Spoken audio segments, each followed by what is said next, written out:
Tracy. And by Mark's Work Warehouse, clothes that work.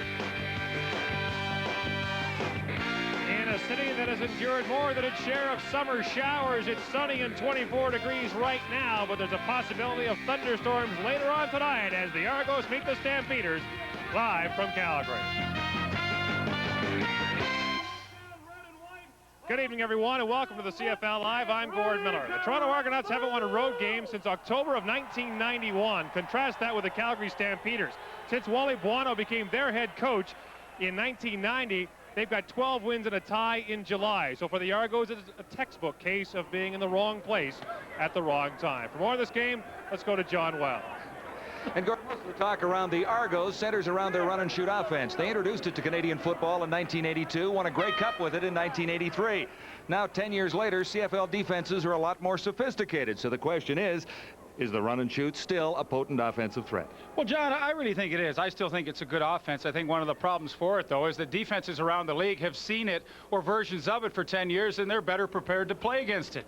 For the Toronto Argonauts, I think the problems begin with the offensive line. Totally decimated since training camp, and they just haven't been able to capture the blocking schemes. You take a receiving core that has new people shuffled in week after week, and the team just lacks the continuity to perfect this kind of an offense. And I think when you look at the quarterback, I'm still not sure it's the right kind of offense for Tracy Ham. Yeah, and it's a big test for Ham and the Argonauts here tonight. They have not won in Calgary since 1988. Coming up, CFL Live from McMahon. CFL Live from Calgary. While the Argos seek their first win, the Stamps are poised to make it 4 in a row. Leaf, who will make the difference in this one tonight? Well, John, I really think it's going to be the play of Doug Flutie. Will he be good or great? If he's good, I think the Toronto Argonauts have a chance to stay in this game. But if he has one of his 400-yard passing nights, which is very normal for him to do, I think it could be a long night for the Argonauts. So Doug Flutie, in my opinion, could be the difference in this ballgame. Tonight's starting lineup brought to you by Speedy Auto Glass. Don't take a chance. Take your auto glass repairs and replacement to Speedy Auto Glass. Ready to cue Tony Martino and get this football evening underway. 3 men deep for the Argos, including McAdoo and Mike Clemens. This is the pinball at the 15. Room to the far side.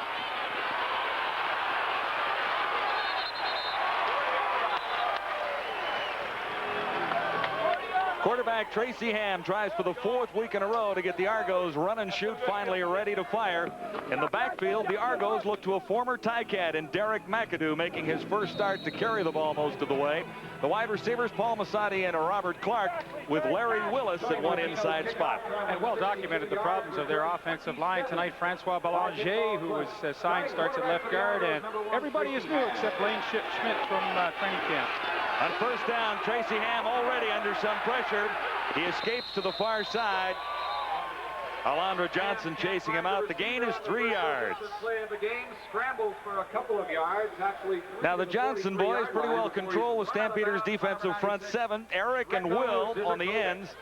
And then you look at the linebacking core where Alondra Johnson is a key linebacker with Matt Findlay missing from the lineup tonight. Solid secondary, too. Junior Thurman anchors the 1 corner spot, and all Canadian 2 years in a row, and he's off to a good start with 1 interception in the first 3 games. Along 6 near their own Argos 2nd down. Almost 7 yards necessary for a first down from the 43. Flags are down as Ham looks to fire and is intercepted on his first pass of the night. Gerald Vaughn, a rookie to the Stampeders secondary, picks off Tracy Ham, and that is the 5th interception thrown by Ham so far this season. There is a penalty marker down at the line of scrimmage. It looks like procedure against the Argos. Procedure. Well, not the kind of start Toronto Argonauts wanted tonight.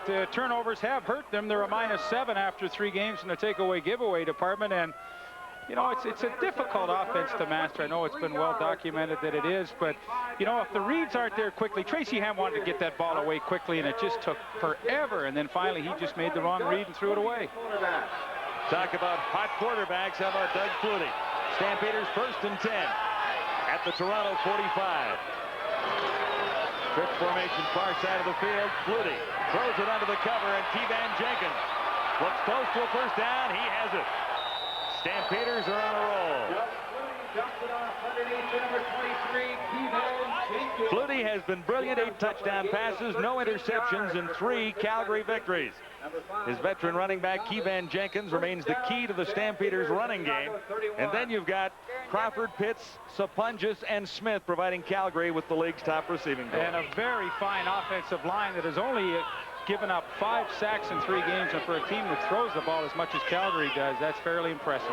14 for Keevan, 1st and 10, and Jenkins gets the call. He falls forward. Don Mullen making the stop after a 4-yard gain. Interesting in talking to Wally Buono and saying, well, how come Keevan Jenkins has been able to play for so long and stay healthy? And it really is the fact that they don't use him rushing the ball that much. During the season, he may carry it around 90 times a year, and he doesn't take the pounding that maybe a Robert Mims did or a John Volpe did in some of those backs, and that has really increased his longevity. Yeah, he's in his 7th year in the CFL. 6-pack of receivers for Flutie. On 2nd and 7, Flutie in trouble. Got away from the initial rush and fires for Pitts. It's over his head in the end zone. Good job by Flutie to get it away. Avoiding pursuit from Rodney Harding. And a very good sign for the Toronto defense. They rely mostly on getting pressure from the front 4. And that time you'll see a pretty good job coming from the outside is Brian Warren and Mike Campbell, 99, as he gets away from Bruce Coverton. And the key, keep Flutie in the pocket. 99 Campbell does a pretty good job there, and by the time Flutie's able to throw, the play is destroyed. Enter Mark McLaughlin for the Calgary Stampeders. His first field goal try of the night is wide. Prior to that, McLaughlin was good on 11 of 14, so he misses his 15th try, hitting on 78% prior to that. So if you're a Toronto Argonaut fan, I think you have to look on the positive side of things. They give up the turnover, but Calgary, as potent an offense as they are, only get 1 point out of it. So that is a very encouraging sign. And I think the Argonauts, who have struggled at 0-3, need to use anything to their advantage, and maybe that will give them a lift. It certainly has to be a bit of a lift after Ham's first pass was intercepted. So Tracy Ham and the Argos try again at the 35, 1st down. Trips formation right side. McAdoo, his first carry as an Argonaut. Alondra Johnson is there to make the tackle, and McAdoo gets out across the 40 to about the 42-yard line. Before he's wrestled down by number 91 Marvin. First game since 1991. He was an Eastern All-Star back in 1989. Had some pretty good years with the Tiger Cats. Yes, he did. He only played the first 3 games last year and then was released. So he has been out of football for a long time, and very interesting to see how well he can perform tonight. His gain was 7. Ham on 2nd and 3. And Mazzotti makes the catch out across midfield. He's near the 47-yard line. Good catch by Paul Mazzotti. And that's out to bring it home. John, that's a good pattern against the Calgary defense that likes to play a pretty soft zone coverage. Mazzotti on the quick post, and as soon as he clears that inside safety, the ball was in the air by Tracy Ham. A good read and a terrific catch by Paul Mazzotti to keep this drive going. 1st and 10 Argos in the Calgary 20 yards for Mazzotti, setting up the Argos with a 1st and 10 at the 48. McAdoo. Markers are down. Eric McAdoo. Will Johnson might have moved a little bit early. Room in the heart of the Stampeder defense. Will Johnson, number 81, leading the charge. 1-0 Stampeders. Number 75, have an early lead on the Toronto Argos. Been a busy time for Calgary. Their last game was on Saturday. A victory over the BC Lions.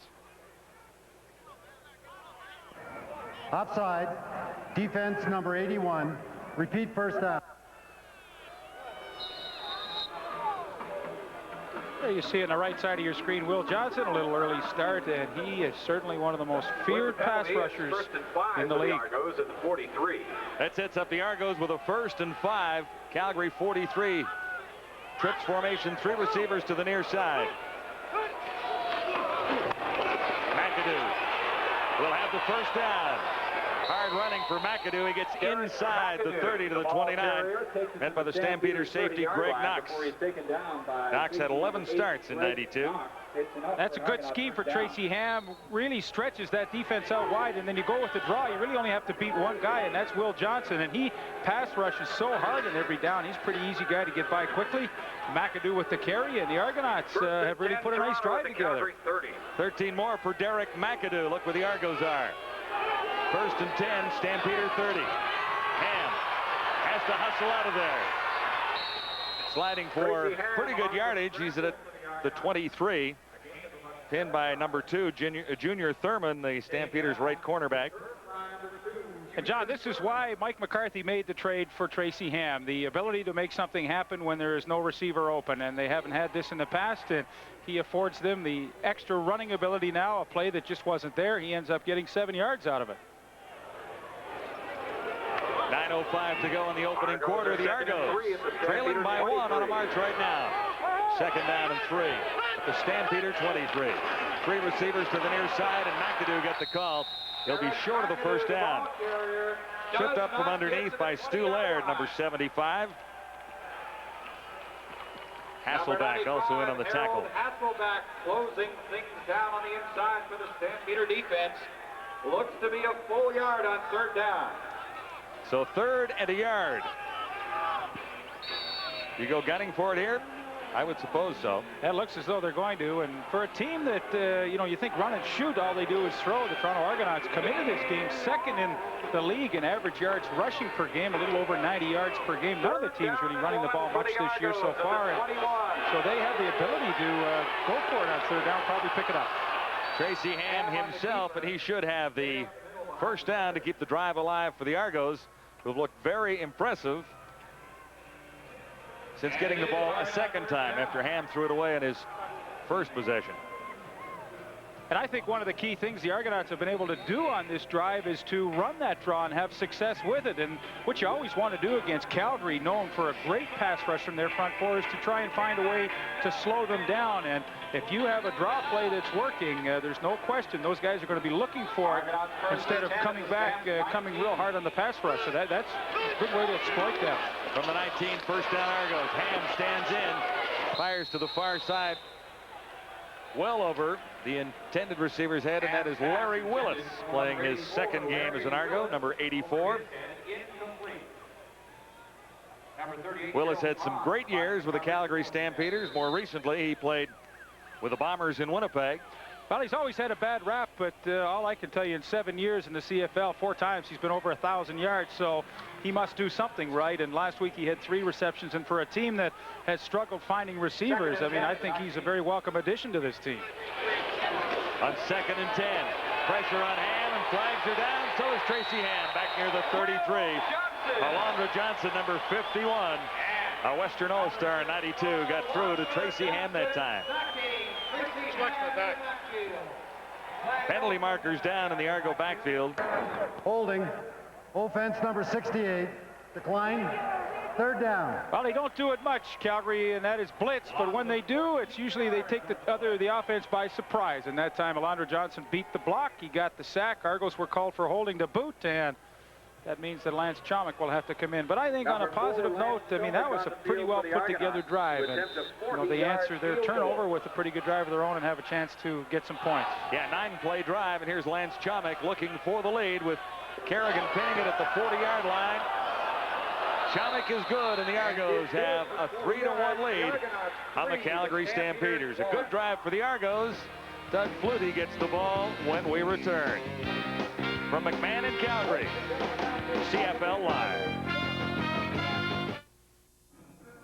Well, we've pretty much run out of superlatives to talk about Doug Flutie in the last couple of years in the Canadian Football League, as he's rewritten almost every major passing record. So to get a better idea what kind of player Flutie is, we asked the man himself. I feel like within this offense I'm improving. It's my 2nd year in the same offense for the first time in my professional career. I have a chance to just refine things and really get a good feel for everything. Last year, I looked at film beginning of last year to the beginning of this year. It's night and day. I wasn't sure where all the backside receivers were going to be, where people were settling in the holes or when they're going to take off. And now I have a much better grasp of this offense. I just think you get more and more comfortable the longer you're around people. This is my second year with the same group of personnel offensively and also within the same offense. At your seat. Not many have been able to stop Doug Flutie. Wally Buono had some success when Flutie was with the BC Lions. And what was his strategy when he did slow down Doug Flutie a time or two? When Doug Flutie is really successful, everything is predicated on the play of his inside receivers. So what Wally Buono would do would be just to jam those receivers, throw them off their timing, and that seemed to always affect Doug Flutie's play. So tonight, if you're Toronto Argonaut defense, I suggest you do that. On the return for the Stampeders, Crawford gets away from one and is forced out as a penalty marker comes down at the 27. 20-yard return after a 56-yard kickoff, and we'll check out the penalty here. As we're waiting for the call, what I mean by that for Toronto, Jonathan Wilson and Kevin Whitley are the two inside halfbacks. You've got Ken Benson and Donnie Moe on the outside linebackers. They have to make it a priority to try and get a hit on Alan Pitts or Dave Sapunjas as they try to get into their pass pattern. Return team number 36. If they can do that, they can really slow down Flutie's timing, and then, you know, he's going to have to work to the outside. It's a longer throw, and more things can happen. But slow down Sapunjas and Pitts if you can. Penalty was against Calgary on the return team. Blair Zur for an illegal block. So the Stampeders are now back at the 20-yard line, with Crawford flanked to the near side and Pee Wee Smith to the far side of the field. Good fake by Flutie as he stands in, can't find a receiver. Flutie takes off himself, and he has about 5 yards. Pinned at the 25 by Brian Hilt, the Argos starting middle linebacker, number 38.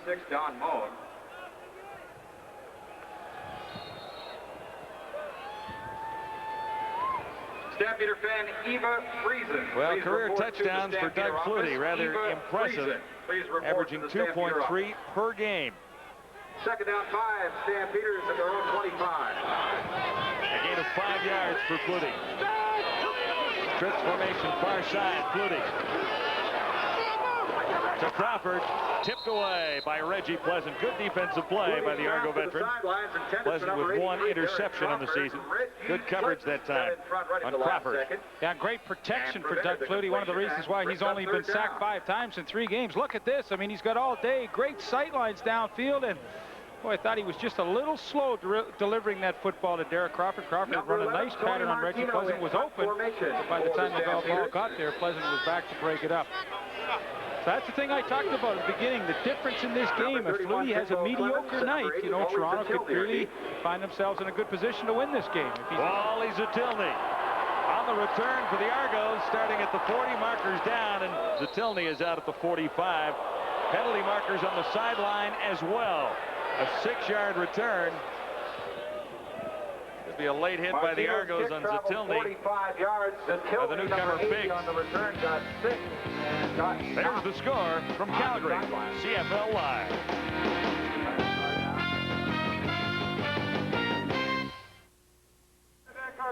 For a while now, some of the Argo offensive players, including Mike Pinball Clemens, have been talking about putting the run into the run and shoot. That is the designed run, and not just by Tracy Ham. So far, it's worked pretty well in this football game, but the irony is it's been Derek McAdoo doing the running, not Mike the Pinball Clemens. Whoever it is, though, it may be the ground game that puts the shoot back at the run and shoot. Yeah, that's all part of it, isn't it? Yeah, I couldn't agree with that comment more, because everybody thinks pass, pass, pass with the run and shoot, and often you can cross up the defense, as Toronto has been able to do here in the first quarter with a solid running game. Robert Clark to the near side along with Kip Lewis. 2 Argo receivers who've had some experience with Mouse Davis in the run and shoot offense. First down as Ham stands in. Intended for Larry Willis, number 84. Couldn't come up with it near the 40. Kenton Leonard was covering on Slick Willis that time. And this is one of the times that the run and shoot fooled the Calgary secondary. They didn't have someone over covering on Willis, and Calgary was very lucky that that play wasn't a big play, and that's what the run and shoot does. They try to confuse the defense and take advantage of mistakes. Calgary, however, has countered in the first quarter tonight by playing 6 defensive backs. Gerald Vaughn has come into the game, so that's how they are trying to combat this run and shoot. An option play. And it's Warren Hudson unable to hang on to the ball, so the Argos get set to kick it away again. A loss of 1. Puts it on the carpet and quickly covers it. 3rd down and 11 for the Argos. Covering Hudson, number 95, Harold. Last drive, much more successful. The Argos took it 9 plays and managed the field goal for their 3-1 advantage on Calgary right now. 4:45 to go in the opening quarter on a perfect night for football at McMahon. Pee-wee Smith retreating for the Stampeders as Hank Kalisic comes onto the field for a 3rd down. Kalisic averaged 45 yards a punt in 1992. Bouncing to Derek Crawford. Misjudged it at the 10 and pushed it out near the 15-yard line. Good heads-up play by Crawford to get it out of bounds after he misjudged it. Stampeders and Doug Flutie take over when we return from Calgary. CFL Live. You heard Doug Flutie say a moment ago that he feels a lot more Calgary off. Certainly showing with the receivers as well. Alan Pitts is having a great year, and not to be overlooked has been the great play of David Sapunjas so far this season. Stampeder home game. Well, we're a very confident team this year. There's no doubt about it. We believe that we can win every game as long as we play up to the caliber that we can play. I think this year what you find in our offense is that Doug Flutie is used to all of his receivers. The receivers have been together for 4 years. So we're a veteran squad, and we believe that if Doug gets the time, then he'll complete the balls and we'll score a lot of points.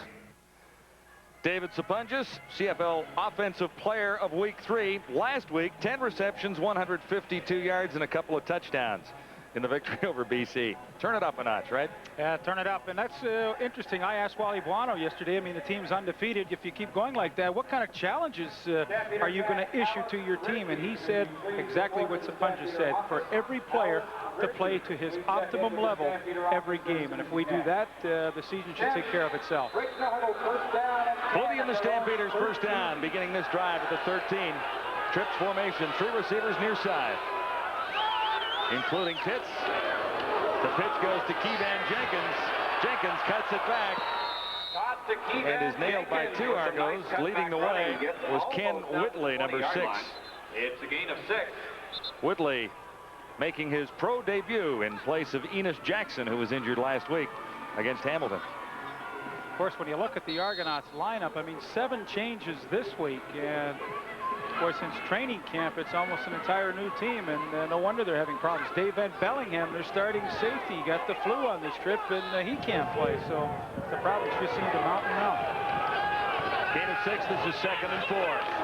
Flutie, the shotgun, has Crawford. He has a first down. Reggie Pleasant covering on Crawford, but not before he had substantial yardage and enough for the first down.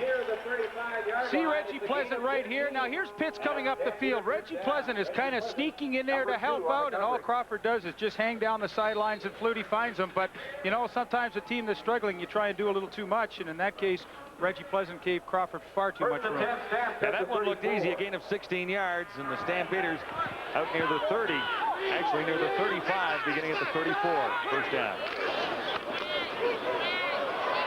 Flutie stands in, man open under the cover, it's David Sapunjas. Sapunjas stopped short of the first down by Kevin Whitley. One more time. Whitley in his first year out of Georgia Southern. It's the same school that Tracy Ham went to about 6 years before him. He was a late cut by the Patriots. Doug Flutie using the play action nicely here in the first quarter to freeze the linebackers, and that allows Sapunjas to have a little slow block fake and then work out into the flat. And as he catches the ball, lots of room for him to run and almost come close to a first down. Sapunjas has 9. This is 2nd and 1.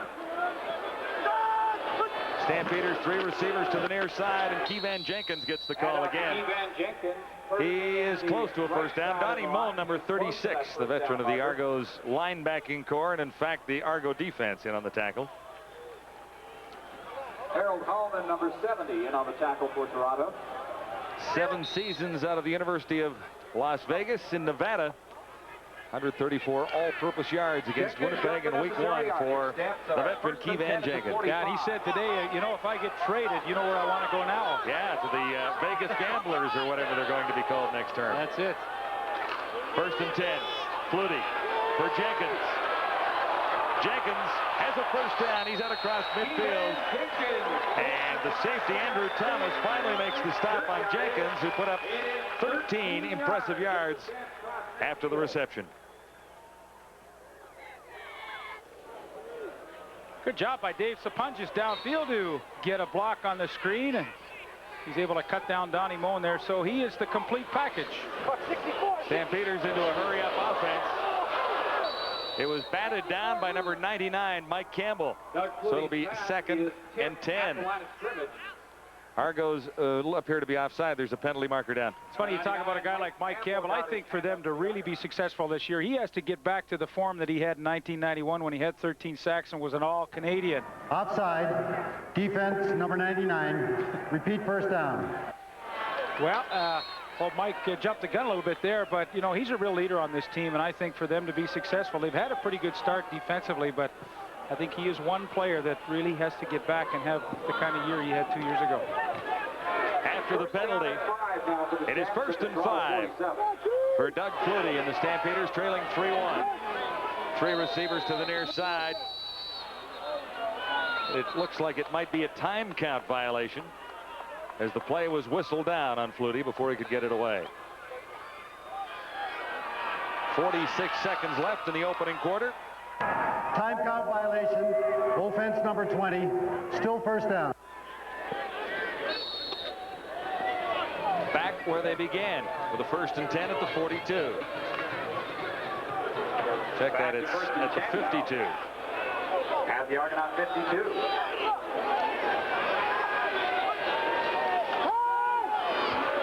Three receivers to the far side. Flutie over the middle for Alan Pitts. First down, Stampeders. Pitts has 12, and that's his first catch. Another newcomer in the Argos secondary, Brian McCurdy, makes the tackle on Pitts.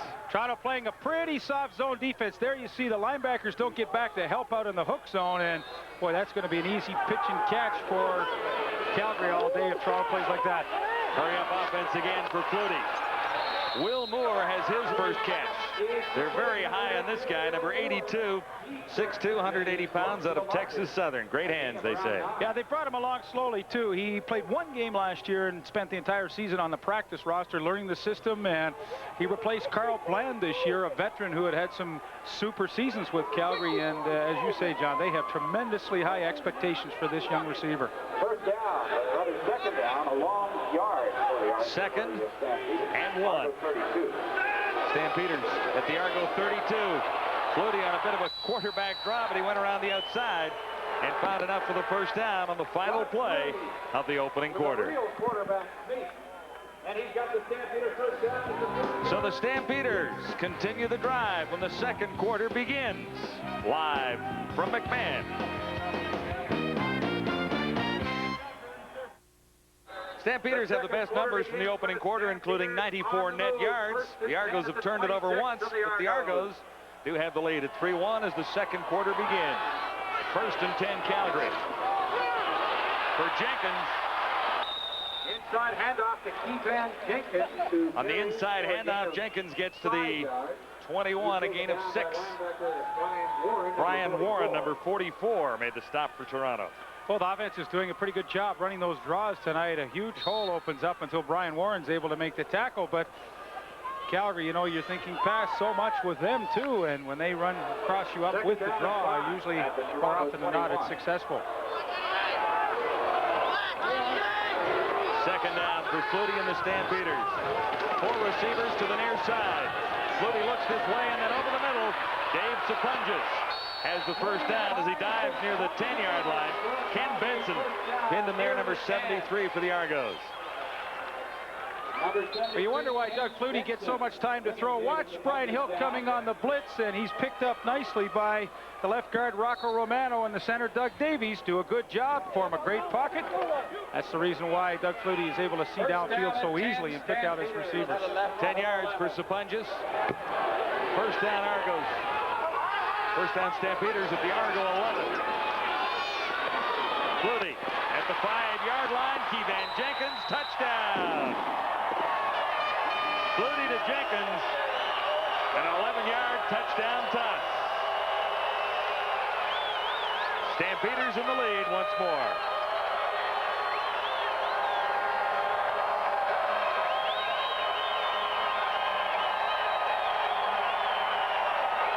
Doug Flutie has so many ways to beat you. You got 4 receivers flying downfield, and if the defense drops off, he just drops it off to Keevan Jenkins. He makes the catch and crashes into the end zone for their opening touchdown. And the Stampeders have a 5-point lead. It's 8-3, Calgary leading Toronto. From McMahon, the CFL Live.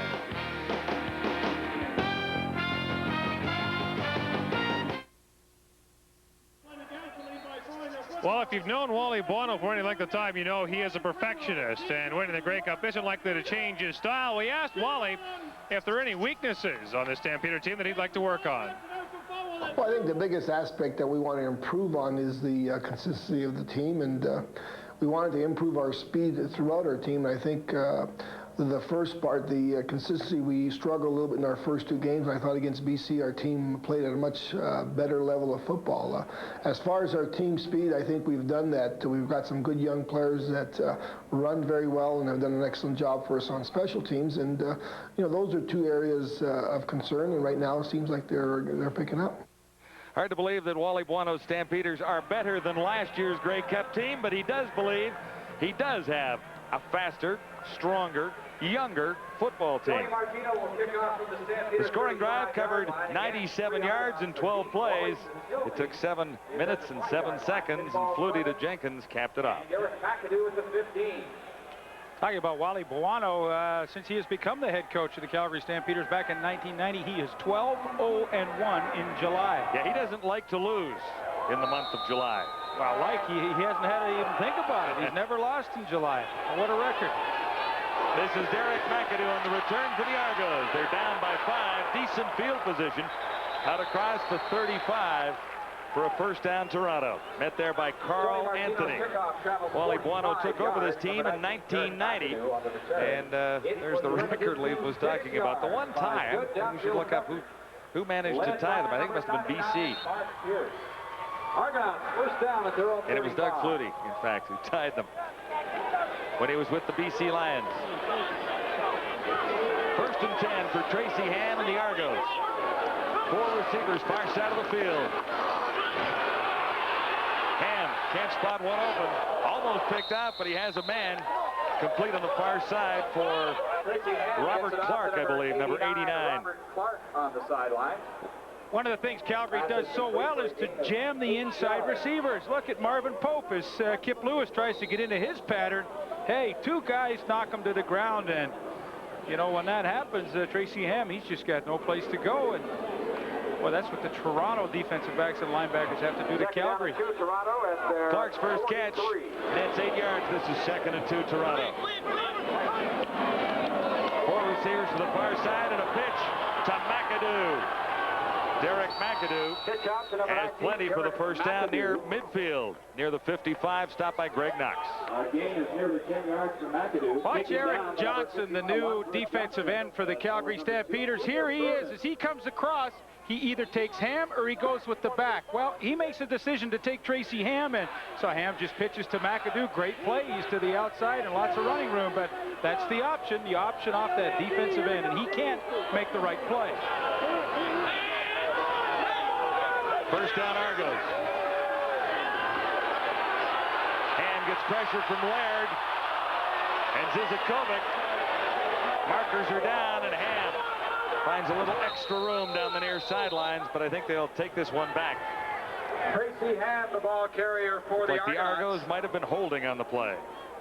Flag is down as Ham goes out of bounds at the 50-yard line. Lots of talk about the problems the Argos are having with their offensive line. Well, one of the problems is experience. Not one starter is on the offensive line in the same spot he was at in 1992. So they've had to patch it together with retirements and the key injury to Chris Schultz. Yeah, well, Dan Ferroni, our buddy, now working with us. He retired. Prunster retired. Holding. Offense number 54. Repeat first. Blaine Schmitz in his first year as the starting center for the Argos. And he's working on Harold Hasselbeck, and as he slips away from him, you see the tackle right there. So a good call, and you know that has plagued the Argonauts. Mistakes, penalties. Here's an example of Leif.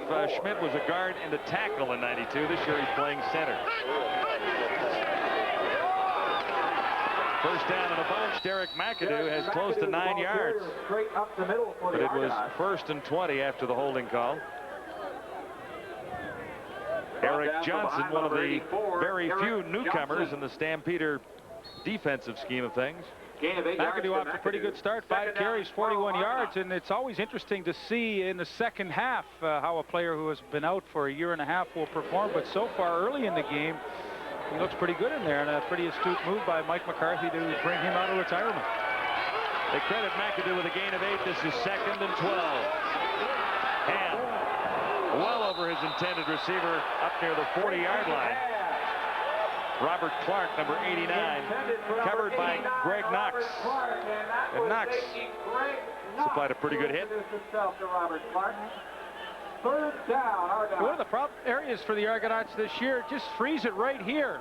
Look at this for Tracy Ham. This has not happened too often. Let it go. Great protection. They pick up the blitz nicely, and one of the few times he's been able to just stand tall in the pocket and throw downfield, but couldn't hit Robert Clark, his receiver.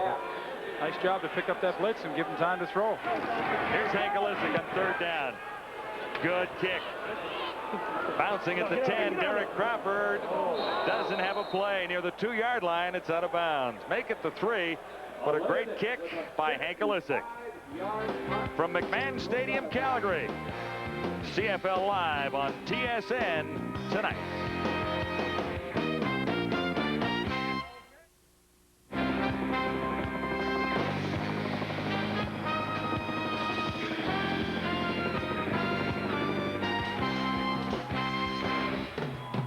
From Calgary, CFL Live, Stampeders leading the Argos 8-3. Danny Meyer in his first full season as the head coach of the Toronto Argonauts was 3-4 last year after taking over from Adam Rita.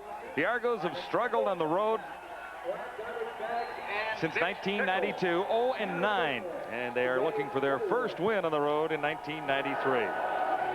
Good field position set up by the Argos as far as the defense is concerned after a 55-yard punt by Hank Olisic. So Flutie starts at his own 3 for Calgary. Andy McVeigh, and he's out near the 10. McVeigh 10 carries, 35 yards coming into the game.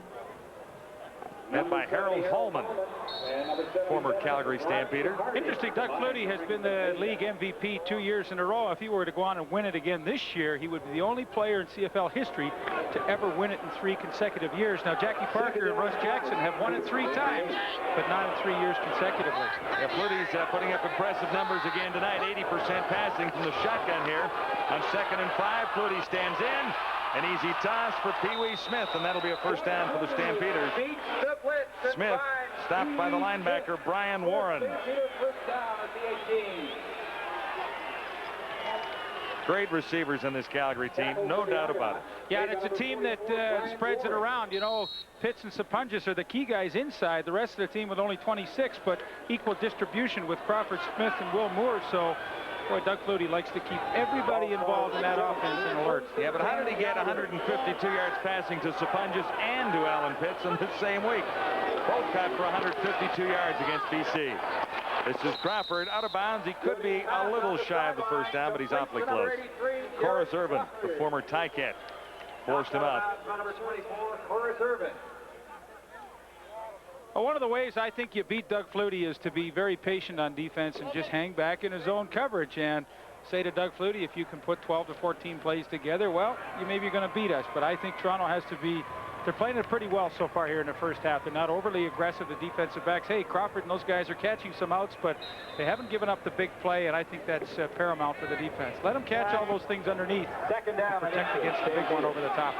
2nd and inches facing Flutie and the Stampeders now. 3 receivers to the far side of the field and 3 to the near side. Flutie spreads him out and carries himself. It'll be a first down, Calgary.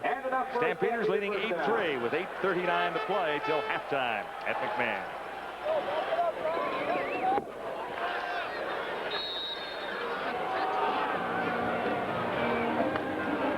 Talked about Wally Buono's great record in July. Stampeders have a record of 22 wins, 5 losses, no ties at home under Wally Buono. Derek Crawford. Slowed down by Pleasant and then nailed by Benson, number 73. After a gain of close to 9 yards. Coming into the game, Crawford with 9 receptions for 143 yards and 1 touchdown.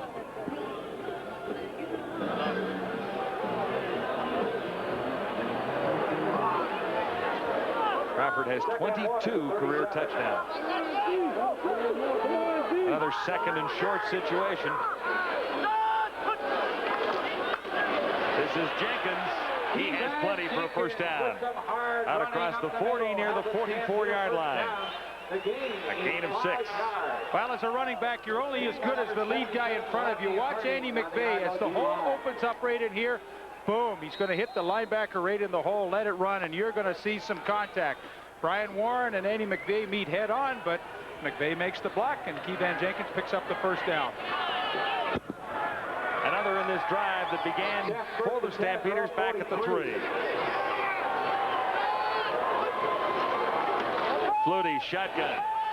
Sidearms it for Sapunjas. He's about halfway to the first down. Stopped by Corus Irvin. Irvin had 7 tackles last week in his Argo debut. For the Argonauts. Dave Sapunjas, he just lets a couple of guys clear out for him, comes underneath, and there you see 73 Ken Benson, the linebacker, goes shooting by, and Sapunjas is open. Just a ball control kind of passing play, picks up 5 yards. A gain of 5 on the pass. He is the complete package. Special teams, he blocks, he catches well, and Wally Buono said, I wouldn't trade this guy for anybody. 4 receivers to the near side, including Sapunjas, who's open over the middle. Flutie goes to Pitts, the deep man. Stopped at the 25 by Jonathan Wilson. Argo defense beaten deep for the first time in some time. A 36-yard gain.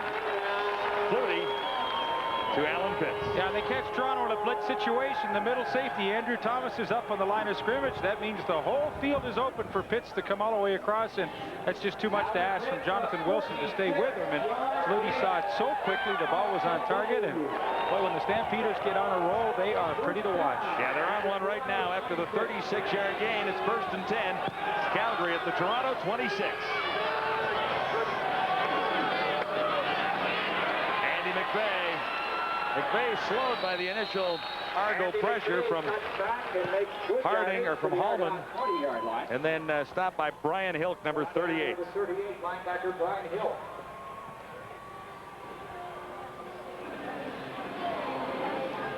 Gain is 7. Oh, the defense goes to the right. Pretty nice cutback by Andy McVay. He does not get a chance to handle the ball too often, but here really making the most of his opportunity. 2 carries on this drive for McVay. And look where the Stampeders are. 2nd and 3 at the Toronto 19. Flutie to the near side. Sapunjas open again. Away from one tackler. Sapunjas. Touchdown.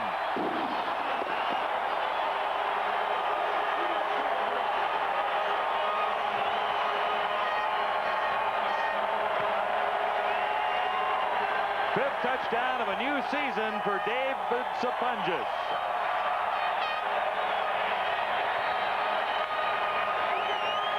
Flutie on the bootleg. He lets Pitts and Crawford clear out, and he hits Sapunjas short underneath, and a nice move to get away from Andrew Thomas, and then turns on the Jets and powers his way into the end zone. The Calgary Stampeders now in the 2nd quarter, finally taking control of this football game. Yeah, back-to-back touchdowns by the Stampeders. Good for a 14-3 lead. 15-3 on the Argos. Here's Flutie. And here's Sapunjas. A 107-yard drive ends at the Argo goal line. David Sapunjas has given the Calgary Stampeders a 15-3 lead. His fifth touchdown catch. Can't stop us. You're right. 10 plays, 107 yards. And 19 yards from Flutie to Sapunjas finished it off.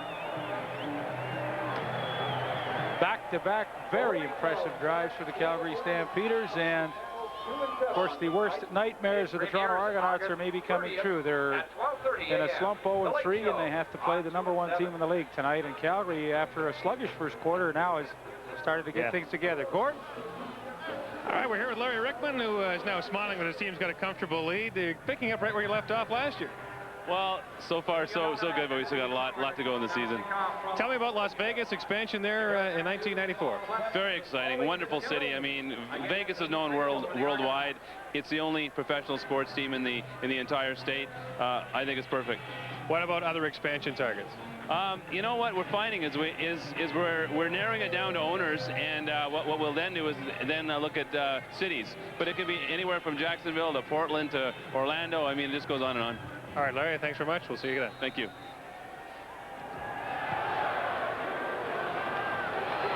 Stampeder kickoff taken by Derek McAdoo for the Argos. McAdoo cuts inside, and he was met there by Mark Pierce. Derek McAdoo, the return man. Pretty good return, 14 yards after a 55-yard kickoff. John, you know, you look at points in the game, and is it crucial or not? I think this series for the Argonauts is extremely crucial. Calgary, back-to-back series, have scored touchdowns. Now for Tracy Ham, he really has to answer with something. And even if he gets just 2 or 3 first downs, it keeps the ball away from Doug Flutie. Toronto trailing 15-3. This is the time when they have to answer. Ham engineered a fairly impressive drive for a field goal earlier.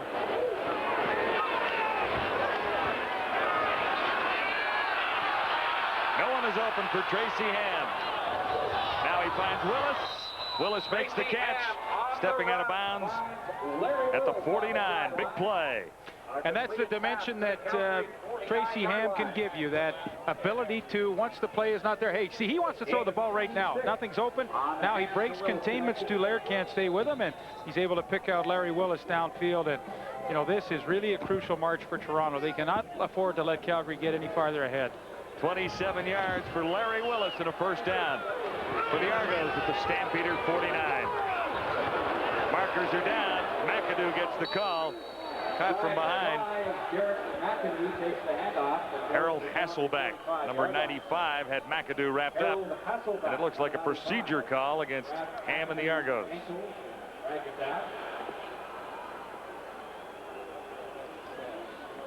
Two penalties here. We'll sort it out for you. It looks like the Stampeders might have moved early. Offside, defense number 75. Holding, offense number 54. Repeat first down. And it will be 1st and 15.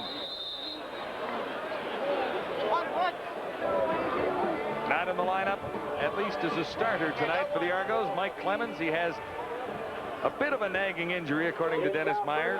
15 Argonauts at the Calgary 54. Derek McAdoo was the starter when we talked to Meyer yesterday, and that's the way it began for the Argos tonight. Ham has a man wide open, well down the field. This is Lewis, and he will score. Willis, number 84. Penalty marker down. That's a 54-yard pass and run. Let's see what the penalty is. Well, I think it's going to count for the Argonauts because they just knocked Kip Lewis to the ground again. Forward pass interference. Defense number 38. Decline. Touchdown. So the penalty on Gerald Vaughn, the nickelback, and the touchdown reception to Larry Willis stands. He was able to sneak free down the sidelines, and for what I said was a very important drive for the Argonauts, they have answered the back-to-back touchdowns by the Stampeders nicely with one of their own. Yeah, Larry Willis, a big part of the drive, a 27-yard reception to get the Argos inside Calgary territory, and then the 54-yard touchdown from Tracy Ham.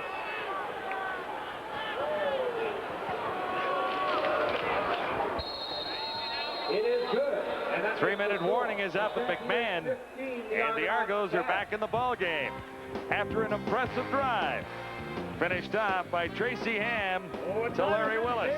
Stampeders lead 15-10. Well, if you called it perfectly, you said Tracy Ham had to get the Argos moving. I don't know if you were expecting a touchdown on that particular sequence in 3 plays in particular, but 3 to cover 79 yards and the 54-yard toss to Larry Willis.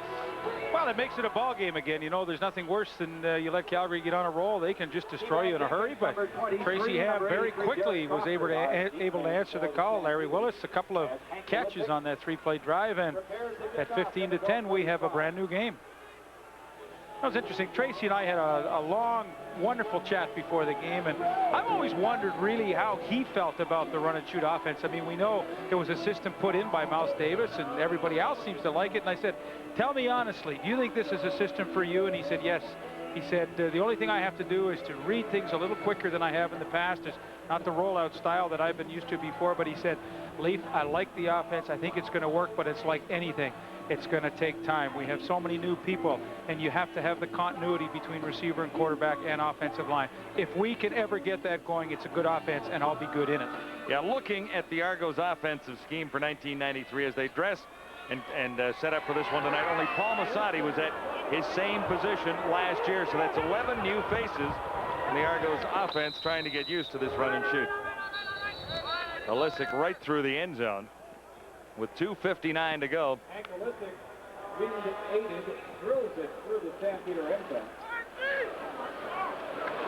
Well, when you look at the run and shoot too, John, and you think of Mouse Davis, the architect of it all I know is he's been successful everywhere he's put it in. He's been successful Toronto 10 years ago. He had the silver stretch with the Detroit Lions, who Robert Clark played with him there. It was successful. New Jersey in the World League. So the system is good. It's just going to take time and see if they can find the right players to fit into it. Doug Flutie is almost halfway to 400 again. First and 10 at their 25. Wally Buono has a 15-10 lead. I think you can hear Wally saying, just cover your own guy. They had a coverage breakdown there, and that's what led Larry Lewis free for the touchdown. Larry Willis, rather. Pitts was the intended receiver, batted away by Corus Irvin, and until that, Flutie had completed 13 in a row. The Argos number 24, Corus. Well, gentlemen, it's a little warm on the Calgary sideline after Wally Buono really gave it to his defense. To his defensive line, he said, that's the worst offensive line in the world. How can you not get pressure? And to his defensive backs, he said, if you start doing things that we're not coaching you to do, you'll sit. It costs us a touchdown, and it won't happen again. 2nd and 10 for the Stampeder offense. Flutie shotgun, 3 receivers near side, 3 to the far side, and Flutie picks out Alan Pitts. He'll have enough for the first down. Jonathan Wilson forcing him out. The gain is 13. 14 yards and a Stampeder first down. Coverage for the Alan Argos. Pitts so tough to cover one-on-one. He's got the size, the speed, and for Jonathan Wilson, I mean, you just hope you can stay close to Pitts, and maybe the ball is thrown poorly, but that time Doug Flutie on the mark, as he has been the entire first half.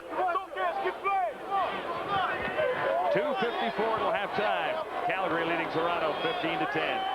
1st and 10, Stampeders at the 37. Flutie shotgun, looks to the near side. Almost intercepted by Andrew Thomas. Flutie has not been intercepted all year. It was tipped by Brian Warren. Number 5, Andrew Thomas, right where it hurt. Right in the number. This pattern takes so long to develop. Here you got Pitts on the out and up, and then the out clear out here. But as you're going to see, Brian Warren gets the tip here, and that's what messes up this whole play, the tip, and actually the interception should have been made. Of course, Irvin with a great chance early in this series. Now another opportunity missed. 2nd and 10, Stampeders. Flutie has good protection. Now it breaks down. Sapunjas. Great run by Sapunjas after making the catch for a Stampeder first down.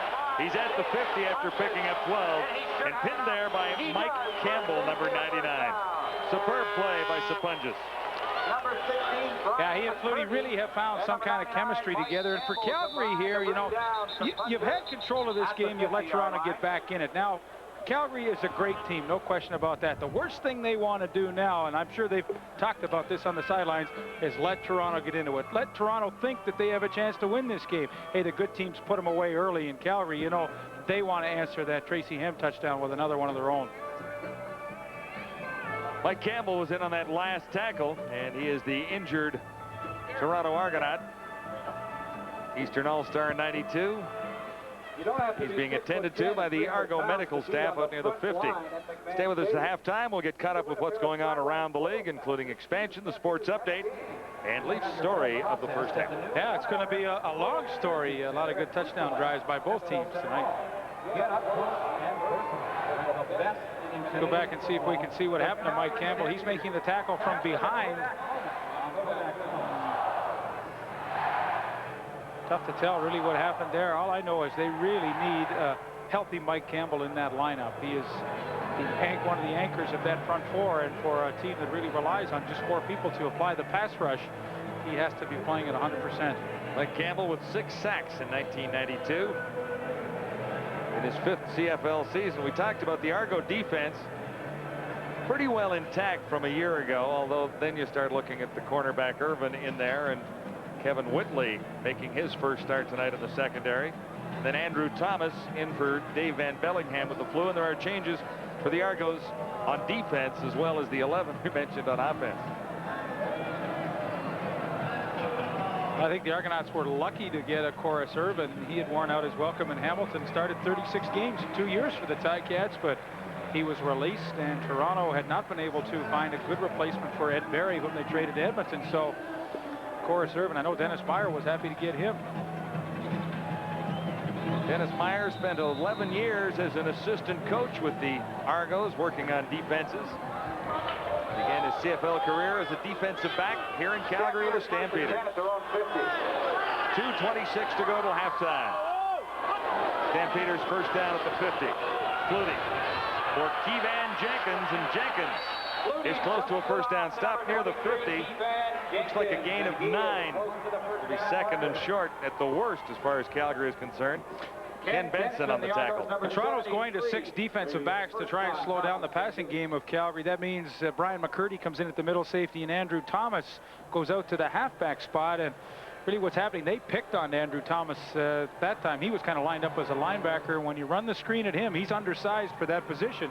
They had no trouble getting the block and picking up some good yardage for Keevan Jenkins. That's the thing about Calgary. You know, they recognize the defense quickly and where the problem area is in it and where they can attack it. They sure did that in a hurry. Just shorts. Second down in inches with 2:17 till the half. Stamps leading the Argos 15-10.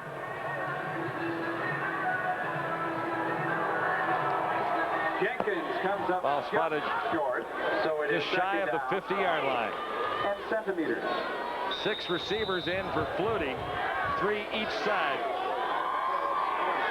He'll likely take it himself. First down. Hit a 50-yard touchdown on the opening game of the season against Winnipeg on that exact play, didn't he? Yeah. Ran for 3 touchdowns in that game and fired 2 more and put up 54 points. That's an interesting formation. 3 receivers left, 3 receivers right, and you know, you really spread the defense out there. It doesn't take much of an opening if he's able to squirt through there, and there's a lot of green astroturf in front of him if that happens.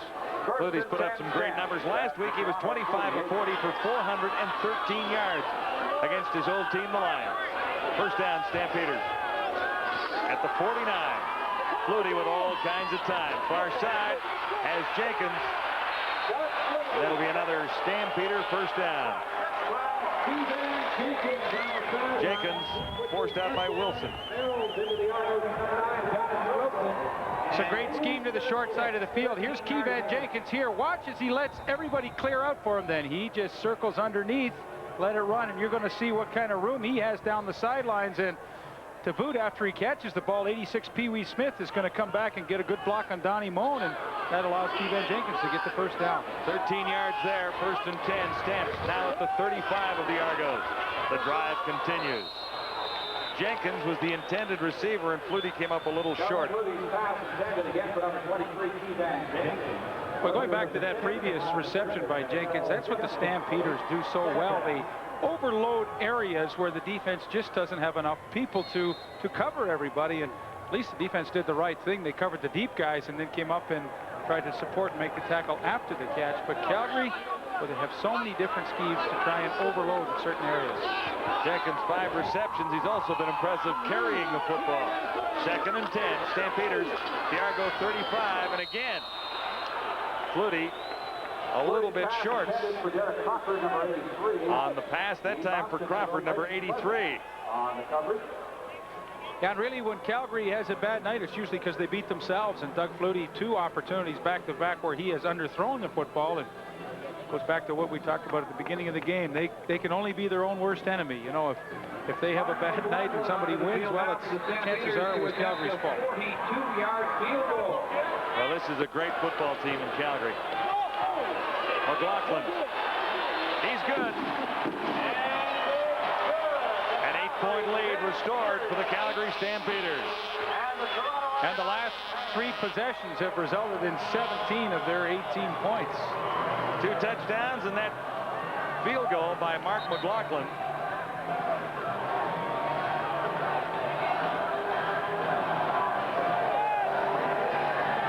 Lots to cheer about in Calgary. The Grey Cup comes to town. 1993. And they should do a fabulous job of that. It'll be a great city to host the Grey Cup, and I would think it'd be a pretty good party week. I would think it would be a pretty good party week. Like they'll bring out the chuck wagons and fire up all the Stampede hoopla. Planning a major concert for McMahon Stadium as part of Grey Cup week. Martino with the Stampeder kickoff from his own 35. Bouncing to McAdoo at the 25. Markers are down. McAdoo is stalled near the 27. Solid special teams coverage by the Stampeders. Before he was swamped by red and white. Leading the way, newcomer Mark Dubé in his first year.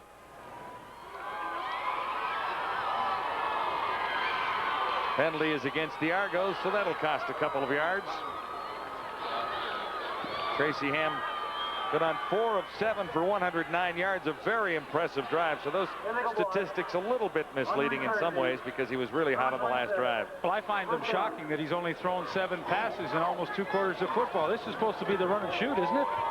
Run and fight, yeah. Yeah, you know, that's about at least 30 balls a game, maybe 15 and a half. He's only at 7. You know, part of the problem, though, is Doug Flutie on the last 3 possessions has taken a lot of time off the clock. 107-yard drive. I mean, that'll do something to the other quarterback statistics. Yeah, Tracy hasn't had his hands on the football a whole bunch. McAdoo caught from underneath by Stuart Laird, number 75. A short game before he's taken to the turf by number 75. Laird in his 10th CFL season, all with the Calgary Stampeders. Here's Stuart Laird right here. Now watch his play as he works his way down the line of scrimmage, and eventually McAdoo's going to come back to him. Who's waiting for him? Number 75, Stuart Laird. Nice defensive tackle play. 10% discount.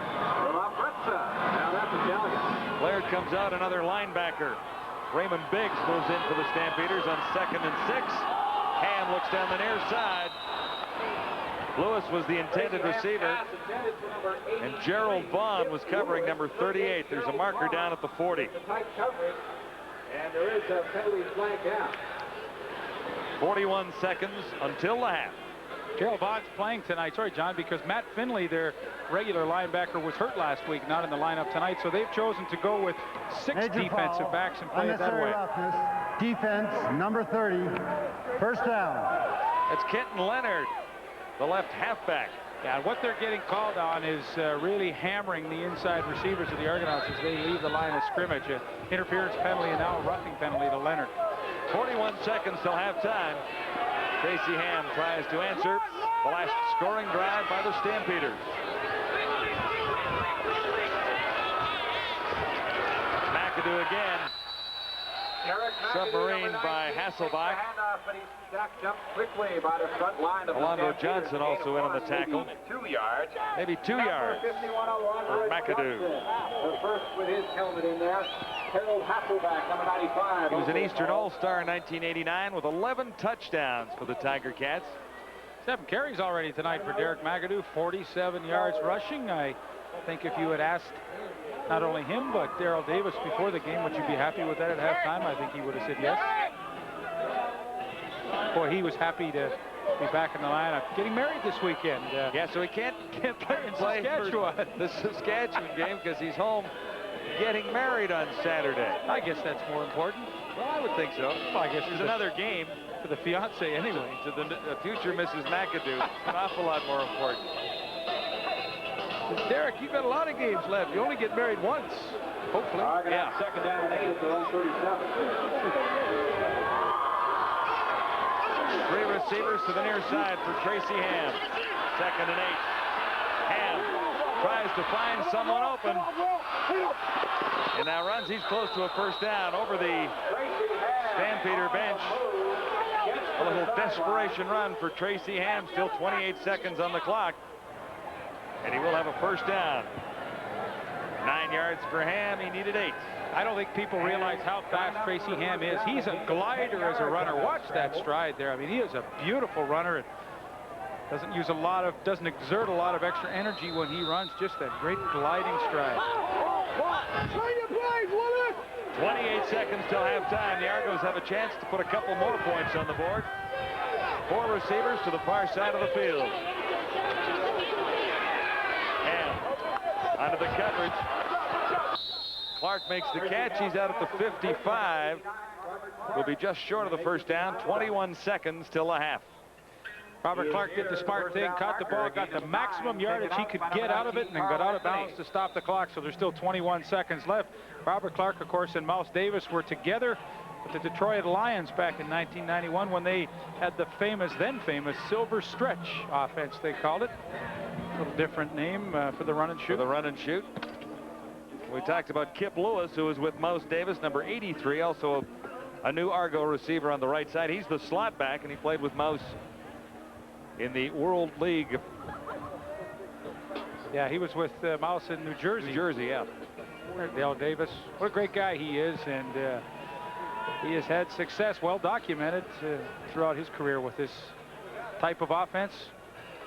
Of course, you know, you look back to the Argo teams, 82, 83, that were successful with it. He had Terry Greer, some great Cedric players. Minter, Emmanuel Tolbert, Paul Pearson, Conridge Holloway, Joe Barnes. I mean, hey, that was a talented group to really exploit the true value of this offense. And back then, when they instituted it, it did take a little bit of time to get rolling for the Argos back in 82. Yeah, you bet it did. Big blitz on Tracy Ham, and there's nowhere that time. 18 seconds left in the first half, and everybody was in the Argonaut backfield. And that's why Calgary is just so tough to play against and beat. You know, you've been moving the ball a little bit, and then they get into a critical situation. Who comes hard? Will Johnson, number 81. He picks up the sack. But that's the true feature of this team, that they always seem to make the big play at the right time. Second sack of the game for the Calgary Stampeders. You saw that graphic, 52. That's his 53rd sack. He's played 64 lifetime games. Not a bad average. That is absolutely terrific. 20 sacks allowed by the Argonaut offensive line so far this season. 18 coming into the game. And that hasn't made it easy on Tracy Ham and the rest of the Argo backs trying to learn this run and shoot and make it work effectively. All the changes the Argos have had to make along the offensive line. It's tough to read defenses when somebody's right in your face all the time. Miscue and a loose ball recovered, I believe, by the Argos. 15 seconds to go to halftime.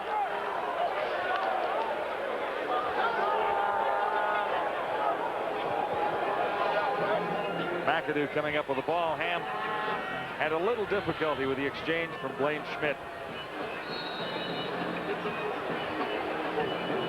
Well, I guess there is a good news side to this. In the last minute of the first half, Toronto kept the ball long enough that Doug Flutie, when he gets it back, probably will have no time. In fact, they will run out the clock right here. They won't even punch. Zeros on the clock. Ham holds on. Ham takes the snap. And no markers anywhere. So it's halftime at McMahon. The Argos trailing the Calgary Stampeders 18-10. From Calgary, it's CFL Live.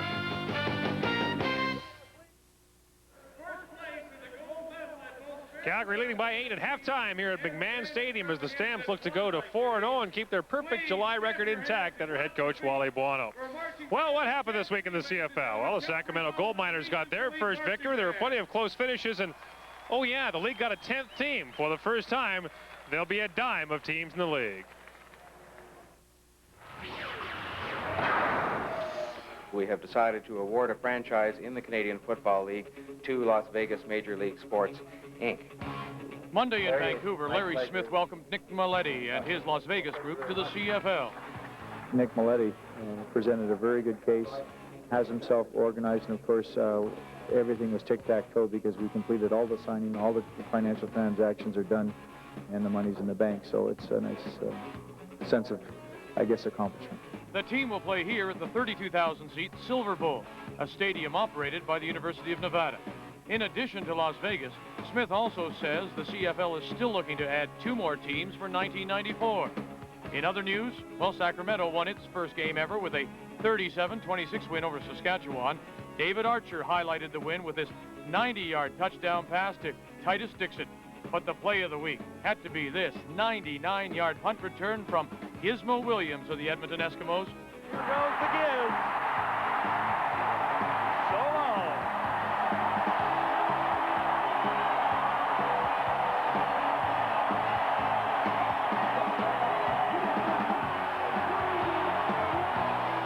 Not bad at all, but how about this for excitement? Friday night in Winnipeg, the Blue Bombers down by 5, just 4 seconds left. That's when Matt Dunnigan hits Alan Boyko. 27 yards, Winnipeg over Ottawa, make the final 21-18. Another guy that can provide all kinds of excitement was at it again Saturday night in Vancouver. Stampeders quarterback Doug Flutie, passing for more than 400 yards as Calgary beat the Lions 34-20. The Stampeders are improving their record to a perfect 3-0.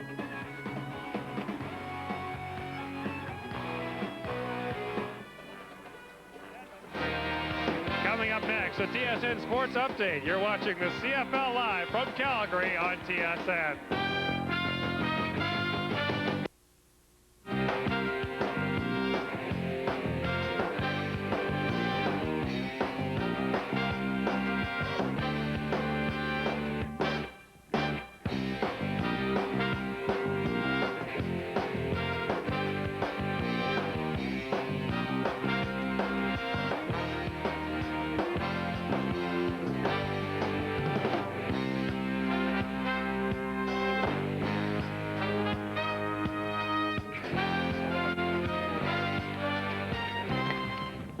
Time at McMahon on the CFL Live with the Calgary Stampeders leading the Toronto Argos by 8. It's 18-10. The Argos had some opportunities, but Doug Flutie had a pretty darn good first half. Oh, Johnny had a fabulous half, 18-24, 234 yards, a couple of touchdown passes. I think for Flutie, the most impressive statistics, he has now gone 14 quarters without throwing an interception.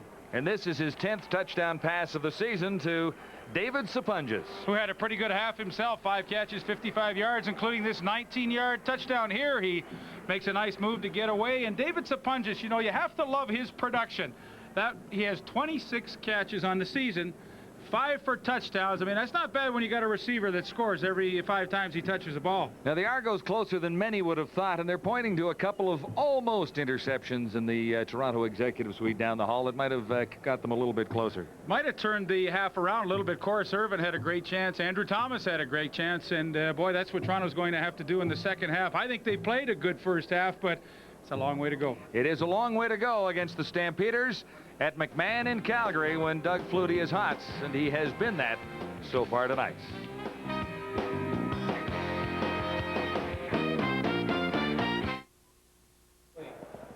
The Argos put up some decent numbers in the opening half, but the Calgary Stampeders are better in just about every department, including turnovers.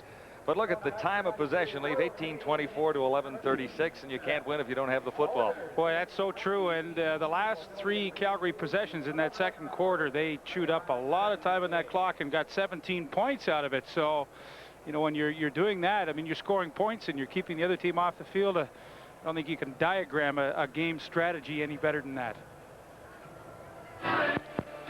Here's one you haven't heard before. Half, he's bored. Toronto's playing too much zone defense. He doesn't like it very much. So I wish they'd play some man-to-man, give us a challenge. But I guarantee you this, Wally Buono is not bored. He really gave it to his team at halftime. And even though they're leading, Wally's not too happy with the way they're playing. And you would expect them, especially defensively, to be a little more crisp here in the second half, guys. Yeah, I would expect that. And when you're looking at the quick turnaround for the Calgary Stampeders, that was one factor that the Stampeder coaching staff was a little worried about, but more so a little complacency when you meet a team that is looking for its first win. The numbers on Tracy Ham, 119 yards, 1 touchdown, 1 interception, and Flutie has the 2 touchdowns. No interceptions tonight. No interceptions through the first 3.5 games. It's interesting. We had a little clip with Flutie earlier in the game, and he said, hey, this is the first time in a long time that I've had the same group and the same system 2 years in a row to work with. And I think that really shows in the fact that he has not thrown an interception. Last year, beginning the season, new team and all the hoopla that he was going to be the savior to take them to the cup.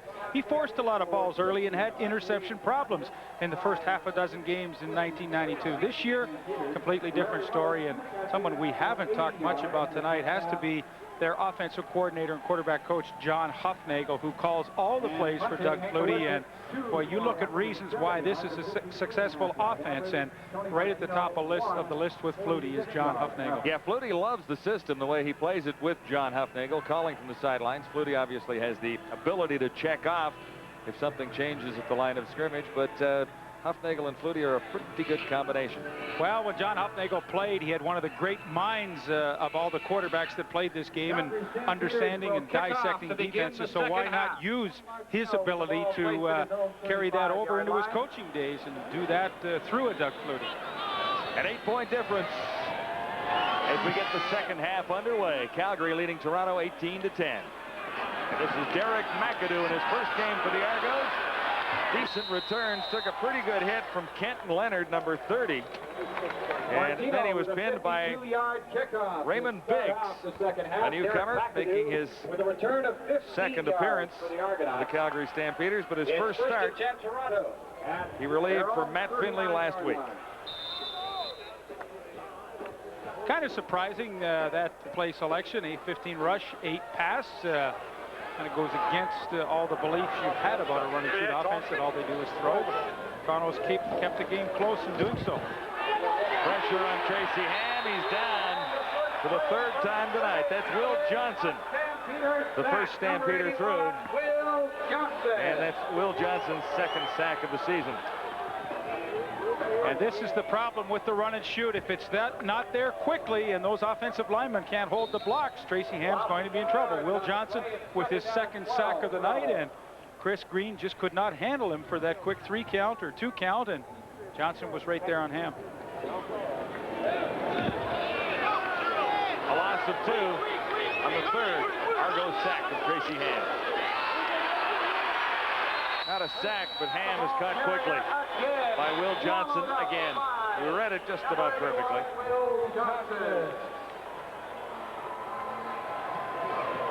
Well, Johnson makes the perfect play, fakes like he's going to go for the pitch man, and that means Tracy Ham has to turn it upfield, and then he's cagey enough to come back in and make the play. That's why he is truly an all-Canadian, not only a great pass rusher, but understands how to play the run equally as well.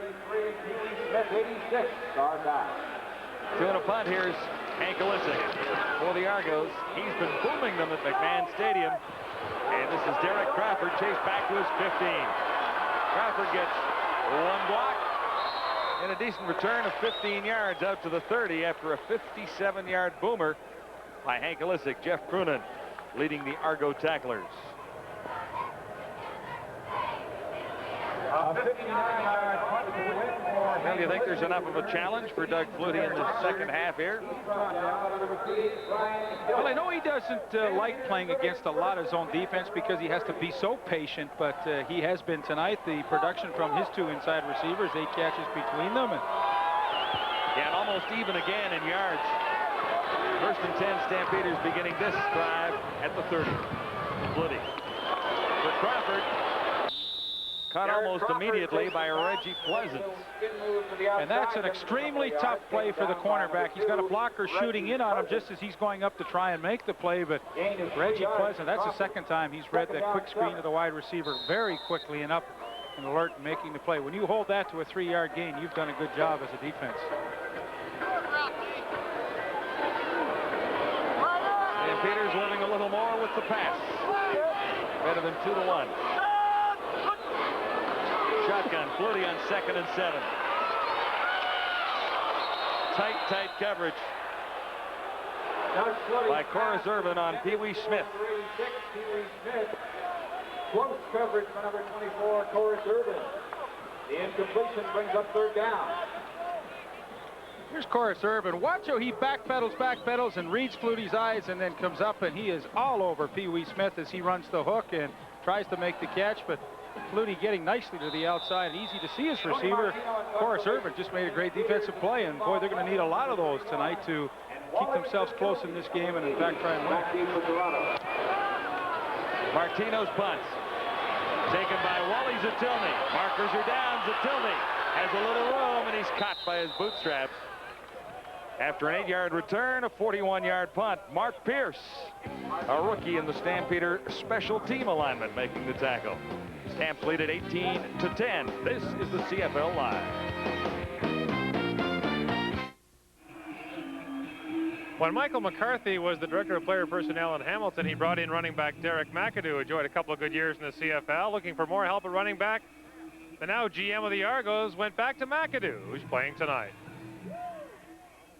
Well, Derek, I think everybody remembers the season he had in '89. Was an exceptional player. I think he probably could have been an Eastern outstanding player, but I think we had Tony Champion that year. Had a fantastic year when I was with Hamilton. Derek had been living in Hamilton. We had Butch Hadnot with us, who we deleted to make a roster move a week ago, and Butch decided to go sign in the National Football League with the Tampa Bay Buccaneers. And Derek was, we didn't know if we were going to need him or not, but I brought him in just in case, and he was in fantastic shape, and the coaches were really impressed with his ability. He told me he was in shape, and he doesn't look like he's lost a step. He's a little bit thicker and a little bit stronger than he was a couple of years ago. Hasn't played in the CFL since 1991. In fact, week 3 of 91, but he's not looking too rusty so far tonight, Lee. I think 7 carries for 47 yards is terrific for him in the first half. I've been impressed with the way Toronto's been able to run the football fairly effectively here. Penalty on the punt return sets the Argos up right at midfield. Ham stands in, looks deep, and fired too far for Robert Clark. Over the top. Intended for number 89. Who drew 2 Calgary defenders on a long romp toward the end zone, including Carl Anthony. You know, it's funny for Tracy Ham tonight. The times that he has had a lot of time to throw the football, he's missed his receivers. Now, it almost appears as though he's expecting to get quick pressure and have to bail out, because he had Robert Clark open on that occasion and one time earlier in the game, and really wasn't too close with his pass. Clark 2 receptions for 18 yards. His wide receiver spot so far. His 3rd start for the Argos. He had a shoulder problem and missed week 2. Ham, man open down the far side, and he overthrew him. It was Larry Willis. Coverage supplied by Kenton Leonard. And it's 2, and bring on Hank Alisic again for the Argos. 3rd and 10. It's funny to me, the run and shoot years ago used to be an offense where it was a high percentage passing offense. Quick passes, quick reads by the wide receivers, but here in the second half, Tracy Ham has gone away from a little of that and decided to air it out a little more and go for the home run, and missed 2 in a row. Hank Alisic having a not bad evening, averaging at 54.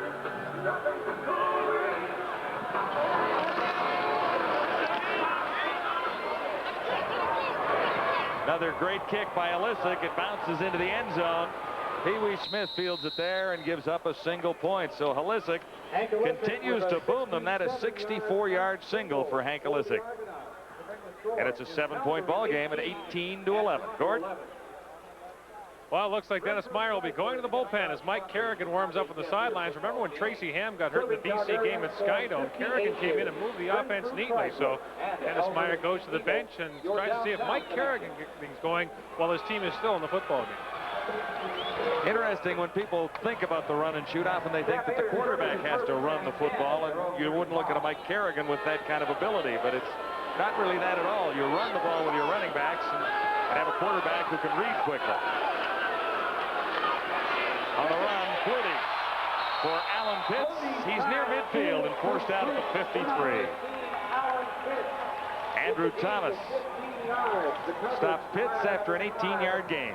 Boy, Doug Flutie and his two inside guys, Sapunjas and Pitts, do such a super job. Watch Pitts now. He sees the open hole in the zone. There, he just kind of settles into it. Doug Flutie reads it perfectly. Flutie, all he's doing is throwing into an open area, and he expects Pitts to be there, and he was. And boy, the chemistry that he has developed with his receivers is just uncanny in 2 years. An 18-yard gain, 1st and 10. Stampeders out near the 53 now. This is kind of critical for the Argonauts. Andrew Thomas is down here. Dave Van Bellingham, the normal safety, could not play tonight because he has come down with the flu. So that only leaves two, Brian McCurdy and Andrew Thomas. And the scheme that the Argos have employed tonight is to use 6 defensive backs against Calgary. So if Thomas is out, you know, this is going to hurt them. They'll have to go back to the normal 3 linebacker, 5 defensive back system. Thomas being attended to by the Argo medical staff. The 1993 Football is Fun Ball program continues. CFL's Football Fun Ball program takes place on Monday, August 2nd in Edmonton at Toronto. In Edmonton, registration begins at Varsity Field, University of Alberta campus. In Toronto, registration at 10 a.m. at the West Soccer Field at High Park.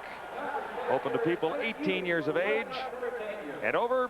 Football is Fun Ball, a program for the national grassroots participation in football.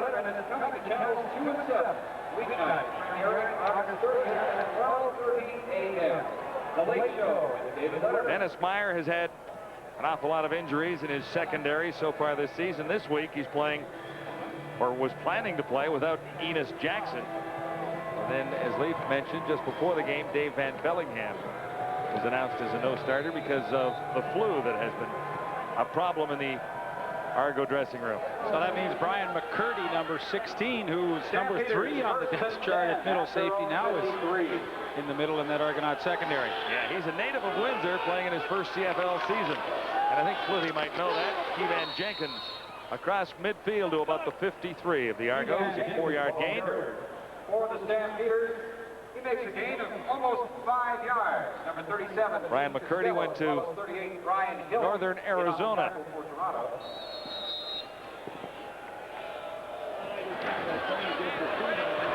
So a baptism under tough game conditions right now. It's a close ball game. Argo's down by just 7. Yeah, it's tough for 2 reasons. On 2nd and long, they want to employ a 6 defensive back scheme, and they just run out of bodies.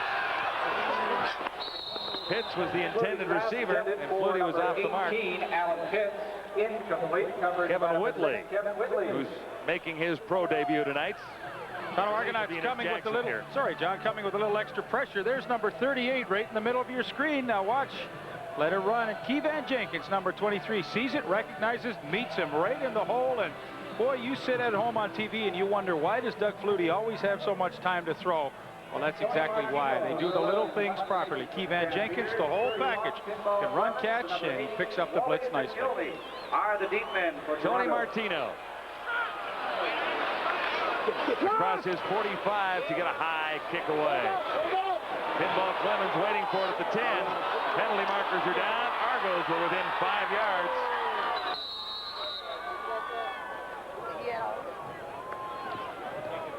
Will Moore might have been the closest Stampeder to pinball there.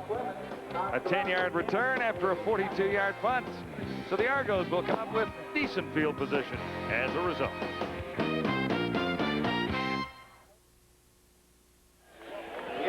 Enter the former Tiger Cat Mike Kerrigan into the Argo backfield.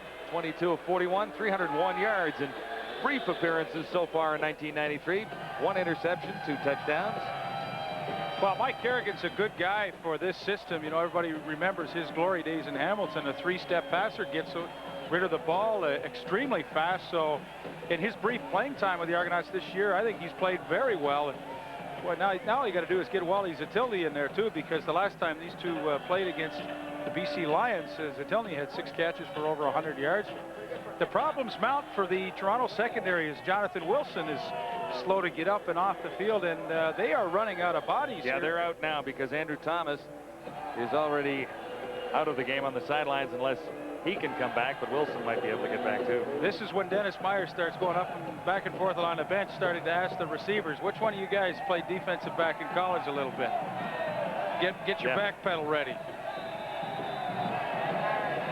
Well, we'll see what kind of an adjustment he has to make. Maybe Wilson can get back into the Argos secondary. Meantime, the spotlight for the Argos belongs to Mike Kerrigan. First down from the 25, Kerrigan. On target for Paul Mazzotti. It'll be a first down, a big gain for the quarterback of the game for the Argonauts, number 12, Mike for the Argos. Kerrigan. Greg Knox making the tackle. Pass is complete. Mazzotti the Number catch. 88, Paul Mazzotti. Jonathan Wilson rolled his ankle. They say he'll be out a couple of series. I asked a couple of the Argos who goes in now. They kind of shrugged their shoulders and said, beats me. Everybody else is down. Well, in the meantime, if Kerrigan can control the football a little bit, everyone can get a little healthier on the Argo bench. A 19-yard gain. Argos first and 10 at the Toronto 46. Kerrigan has time. Now the rush comes. He got it away. No catch at the 50-yard line. Kerrigan barely got it away as Laird put the pressure on. Clark was the intended receiver, number 89. Yeah, and this is the problem that the Argonaut offense has when Mike Kerrigan's in. You know, if plan A is going well, like the three-step boom, get rid of it quickly, they're okay. But when he has to improvise and try and outrun defensive linemen, that's when the trouble starts. He just does not have the speed to do it. Second and 10 for Kerrigan and the Argos. They're down by a touchdown to the Calgary Stampeders. Midway through the third quarter at McMahon. 4 receivers to the near side for Kerrigan. Back against the flow, and he dishes it out to McAdoo, who stopped short of a first down. Marvin Pope, number 91, saved the first down. An 8-yard gain, maybe a little bit more, but decision time for the Argos. Well, I think they got to take a shot at it on third down here. Nicely designed play. McAdoo gets Blaine Schmidt out in front, but Marvin Pope with exceptional speed cuts underneath the blockers, makes the good hit. The Argos will come up about a yard short, but in a critical game like this, you're trying to get your season sorted out. I think they have to take the gamble. Yeah, they are going for it. They'll have to get across the 55-yard line, and it should be a first down. Kerrigan carries straight ahead and is very close to the stick. And they will move the Hamilton Tiger Cats are the team to catch in the CFL's East Division right now. Ticats in a walk so far, unbeaten in 3. And the Calgary Stampeders have equaled that record, with Edmonton just 2 points back. Sacramento with their first win of the season last week as they beat the Saskatchewan Roughriders. Ticats in Winnipeg. In Hamilton tomorrow night.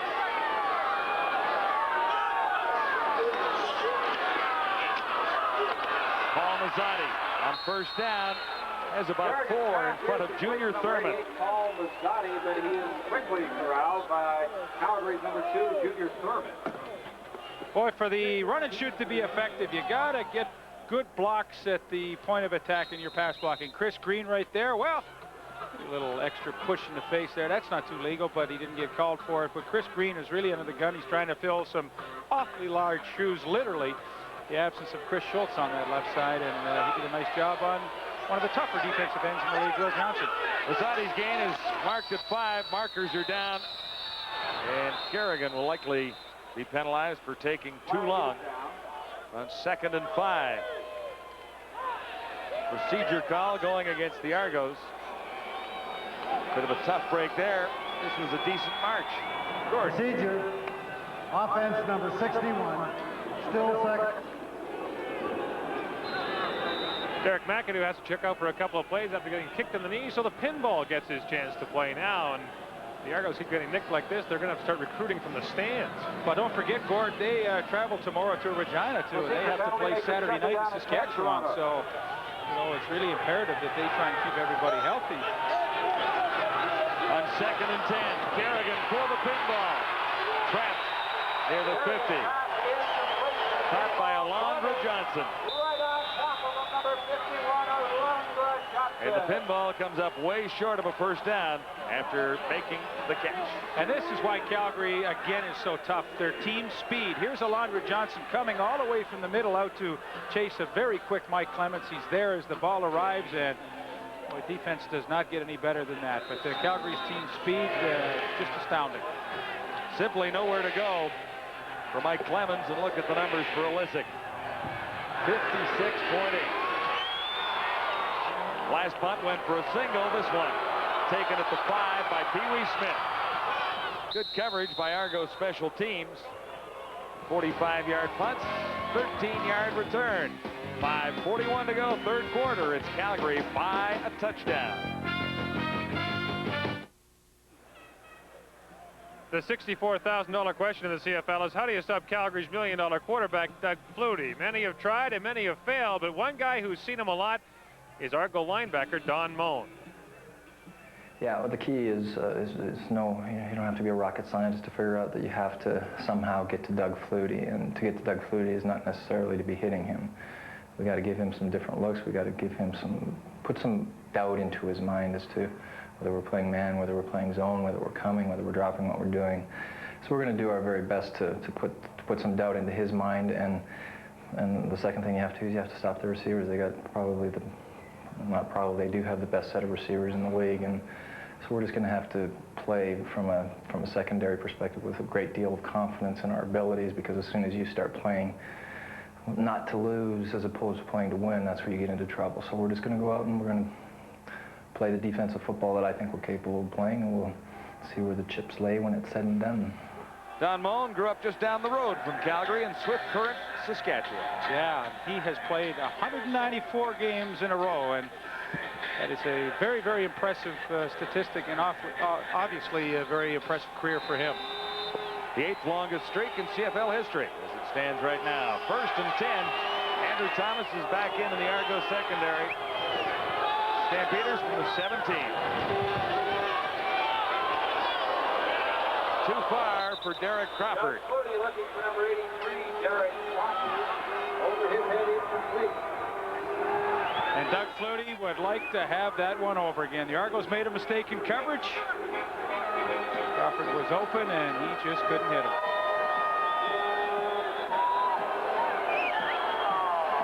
Second and 10 for Flutie and the Stampeders. Back at the 17, Derek Crawford, Pee Wee Smith, the wide receivers, Sapunjas and Pitts are inside. 6 receivers out for Flutie. One hopped it to Alan Pitts, and an opportunity for the Argos one more time to pick it off. Well, the Toronto Argonauts are doing their best to frustrate Doug Flutie. They know he doesn't really care for playing against his zone all night long because he has to be so patient and find the open seam short. So the last couple of throws, one he missed. The Argos were lucky, but that time they squeezed down the lane to Alan Pitts, and Doug Flutie short hopped it. Argos are hanging in with 5:02 to play in the third quarter. Calgary leading by a touchdown. Martino high. Wally Zatilny dropped it, and there's a penalty marker down. Loose ball picked up by Calgary. Ken Watson comes up with the loose ball, but I think the penalty is against the Argos. And now another marker comes down near the Calgary 30. And now there's another one down at the point of the rumble. Well, the crowd's excited, but this one will definitely come back. They encroached on Wally Zatilny right there. A number of players too close. The fun starts, but it really doesn't matter because the Toronto will retain possession and actually should have it in great field position. And the defense playing as well as it is, I think really imperative for Mike Kerrigan to try and get at least a field goal or something on this drive.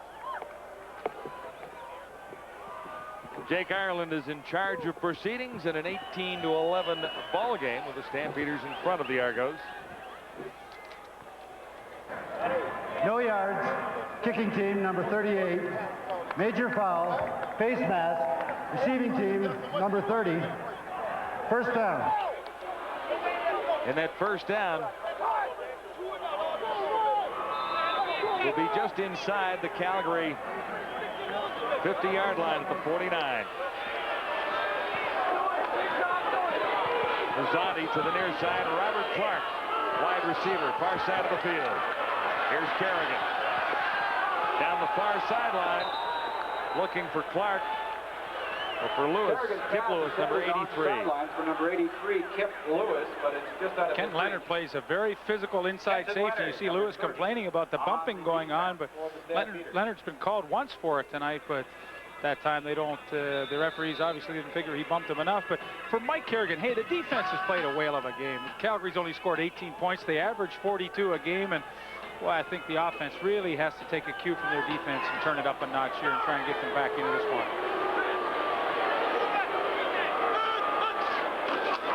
Second and 10. Kerrigan has a man open, and that's Clark racing toward the end zone, caught there by Greg Knox. Clark got behind Carl Anthony. 44 yards for the Argos. Big play. Huge play and a nice pattern for Robert Clark. He had some great years with the Detroit Lions, and watch, he runs the post here and he gets inside Carl Anthony. Carl Anthony gavels right here. He tries to go over the top. He misses. Clark with a nice concentration and big catch. And, you know, as I suggested, the offense has to take a cue from the defense and turn it up. And big plays like that will get you back in the game in a hurry. 44 yards to Robert Clark. His third reception of the game. He now has 62, but it sets the Argos up. First and goal to go at the Stampeder 5.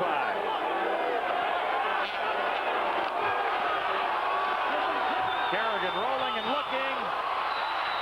Kip Lewis was the intended receiver, and Kerrigan missed. Kenton Leonard covering on Kip Lewis.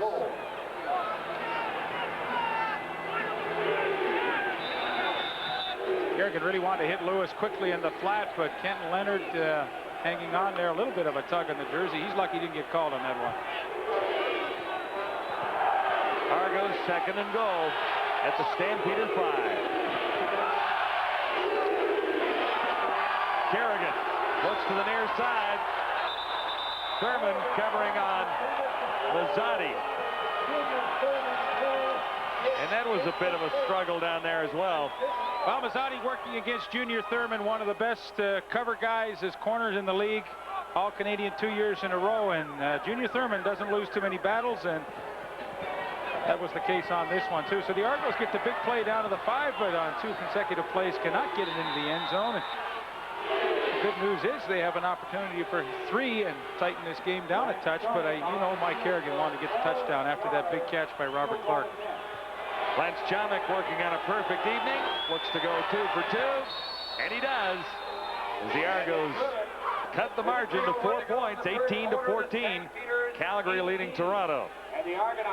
7 would have been nice, but 3 points is better than nothing, and a fairly impressive march for the Argos. A 44-yard toss from Kerrigan to Robert Clark set up the best opportunity for Dennis Meyer and company. The number is 8-5. This is game 1 of week 4, and we'll continue along the CFL road to British Columbia with the Ottawa Rough Riders and the Lions. 10:30 Eastern on Friday nights.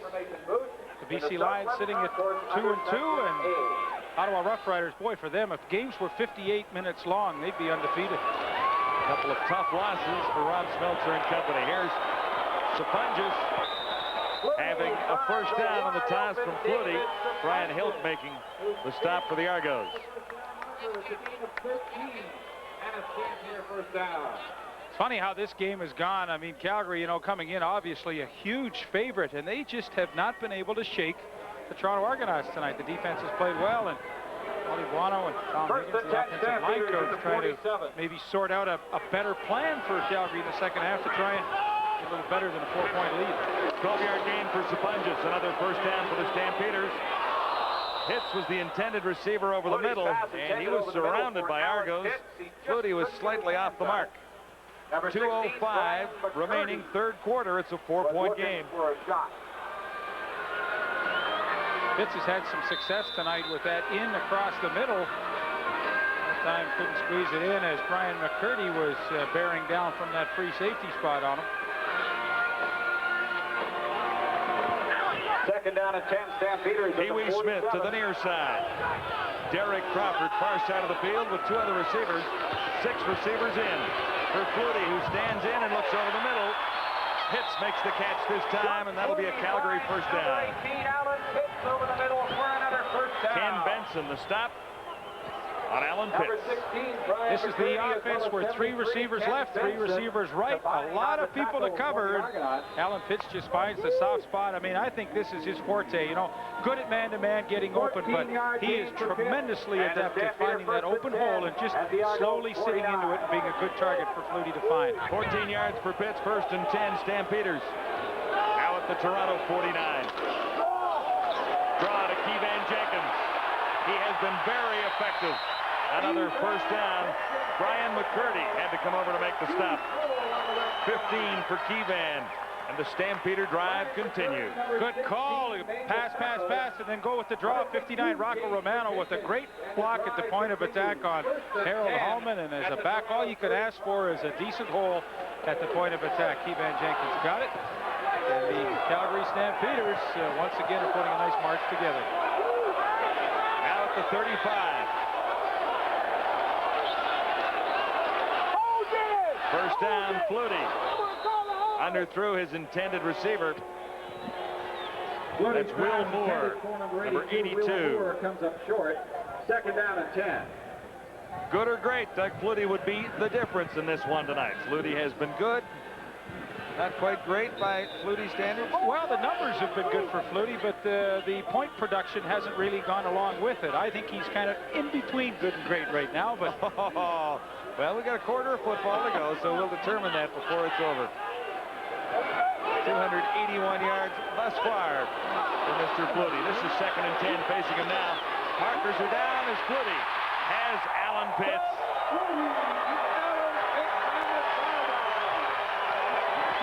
Andrew Thomas covering on Pitts. There is a marker down.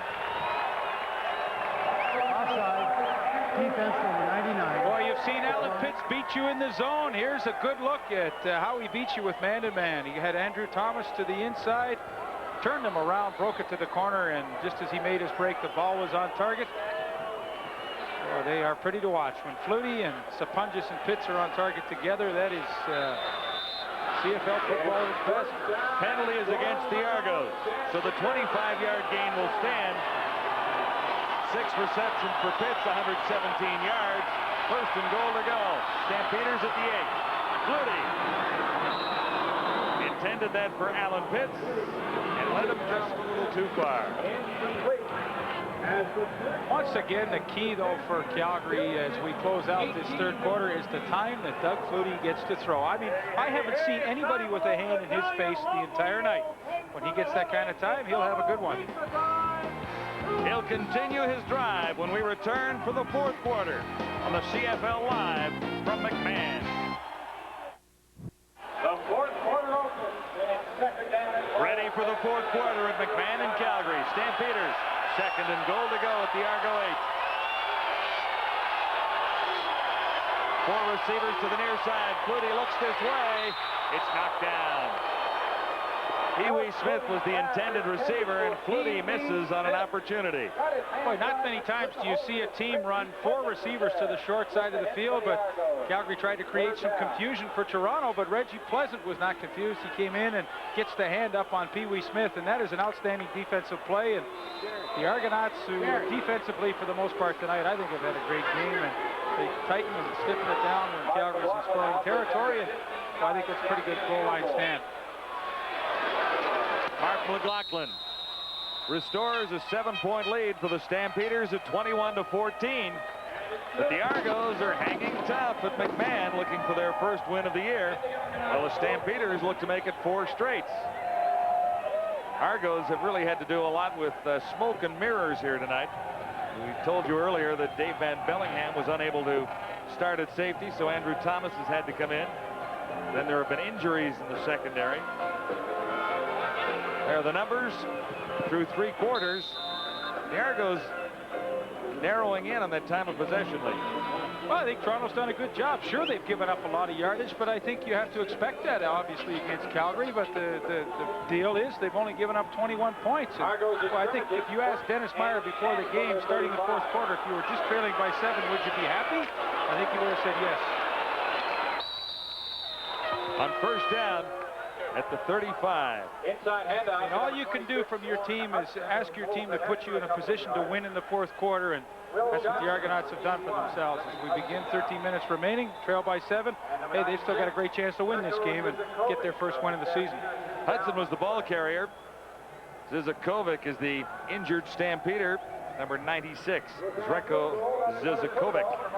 You talk about depth on your team. You look at Calgary with their 2 defensive tackles, Harold Hasselbeck and Stu Laird, and then you throw in Zreko Zizakovic. Say that thing 5 times in a row fast. And how about his brother, Lubo Zizakovic? Well, he's in Hamilton, but my point is 3 quality Canadian defensive tackles that can rotate, share the playing time. Come to a football game and win yourself $4,000.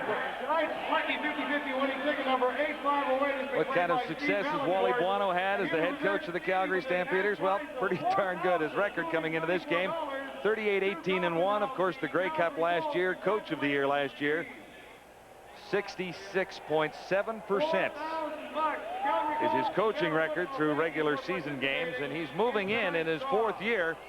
He'll be the winningest coach in Stampeder history before this is over. Closing in on Goda, Les Lear, Jim Duncan, Bobby Dobbs, and Jerry Williams, who has the record with 46 wins. I'd say it's safe to say with 15 games remaining, he's going to win 5. Yeah, I think he's going to win 5 with this team. 2nd and 7. Kerrigan has Mazzotti. Great catch. Mazzotti rolled and goes to the end zone, and this will be a touchdown. Paul Mazzotti. What a heads-up play. He realized when he hit the ground, nobody touched him. He got up and just kept on going. And hey, yeah, Wally, you should be concerned. You've seen a team turning. Yeah, you should be winning this game, and all of a sudden you're going to be tied up. Hey, give the Argonauts credit. They have really rallied and come up with a tremendous effort tonight. 72 yards. Mike Kerrigan to Paul Mazzotti. Heads up by Mazzotti after stretching out, hitting the turf to make the catch. He got up and trotted to the end zone. A 1-point ball game. Calgary. Now even with the Argos at 21-21. 72 yards. Mazzotti hits the end zone. And isn't it amazing that when you get time to throw, what good things can happen? Paul Mazzotti with a nice catch there. And, you know, number 8, Greg Knox, touched him, but the official felt it wasn't effective. And Mazzotti gets the touchdown, and we have a tie football game. Something to be happy about for Dennis Meyer on CFL.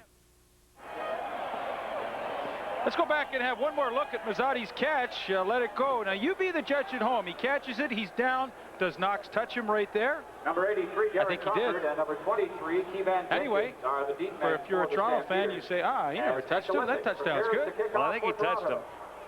The rule is there to protect receivers, is it not? So they don't get jumped upon, grounded when they fall under their own steam. He definitely fell by himself. But a quick drive, 2 plays, 75 yards. 34 seconds. 72 yards. Kerrigan. To Mazzotti, it's all even at McMahon Stadium. 21-21. Kevan Jenkins. Lost it at the 10. Markers are down. Jenkins out to the 22-yard line.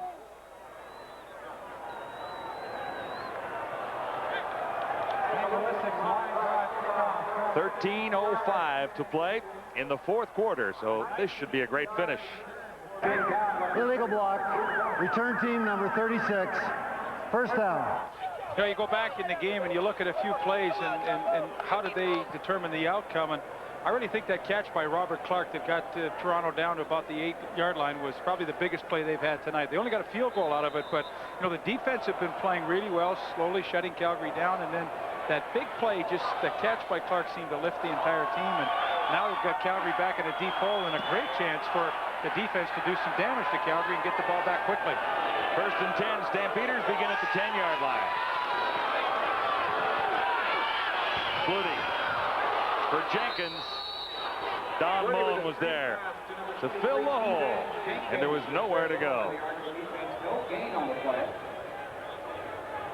Harold Holloman, number 70, and Don Mullen, number 36. Donnie Mullen makes a heck of a play. Here he is lined up here. Watch, he's going to come back in coverage, and then he comes up and slips through the entire blocking scheme and makes just a heck of a play on that screen to Keevan Jenkins. See, nice between two blockers, makes the play, and boy, Toronto, they have had a lot of individuals coming up with some great efforts tonight. 2nd and 10. Flutie has 5 receivers in. Hits, has a first down. Clutch catch, great toss. Andrew Thompson flipped him up. Yeah, give Doug Flutie credit. You know, he's going to a pretty good matchup. Pitts against Andrew Thomas. Andrew Thomas, normally a middle safety, and does not see a lot of inside receivers in one-on-one coverage. That was the right place to go. Good pass, good catch, and those are the numbers for Pitts tonight. Another normal night for his 2 slot backs, 13 between them. 1st and 10. Stampeders at the 22. All even at 21. Flutie on the run, far side, finds Keevan Jenkins. Jenkins has great running room. He's out across the 35 to the 50-yard line. Kevin Whitley, number 6, finally put the stop on Keevan. Well, Toronto gets locked up in a man-to-man coverage. They're coming with the blitz. There goes Donnie Mullen. Now here's Keevan going out in the flat. Ken Benson, 73, has to try and stay with him. It's a mismatch. Flutie saw it immediately. Hit Jenkins so quickly, Benson can't stay with him. They get a big gain, and for a team that started deep in their own territory, they got it out around midfield in a hurry. Back at the 10, this drive began. Now it's 1st and 10 at the 53. Andy McVay. Out to the 55 on the draw after 26 yards by Jenkins, 7 by McVay. But isn't it amazing how good and a quality team Calgary really is? I mean, they start this one deep in their own territory. You're thinking, hey, Toronto's maybe shifted the momentum around in this game and had a great chance to pin Calgary deep. But what do? Pass play to Pitts, pass to Jenkins, draw to McVay, and heck, they're at midfield in 3 plays. 10:31 to go, 4th quarter. It's even, 21-21. Stampeders. 2nd and 3. And Jenkins got the call again. We'll see where they spot it. Jenkins, the ball carrier for the Stampeders. He gets about 2 yards up the middle. I think he's short of the first down. Picked up by number 44, Brian Warren. Keevan Jenkins has had a great night for the Stampeders. 7 receptions, 85 yards, and the 1 touchdown, the first of the evening, plus 8 for 43 along the ground. Well, he just does everything you ask of him, and the one play that I really liked was how he picked up Brian Hilk on the blitz one time and absolutely drilled him so Doug Flutie could complete a pass. 3rd and 1, Flutie himself dives for the first down. Again, 3 receivers on each side, and Flutie just follows Doug Davies.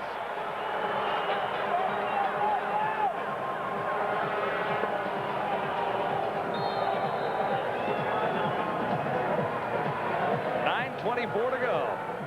21-21 at McMahon Stadium. 1st and 10, Stampeders at the Toronto 50.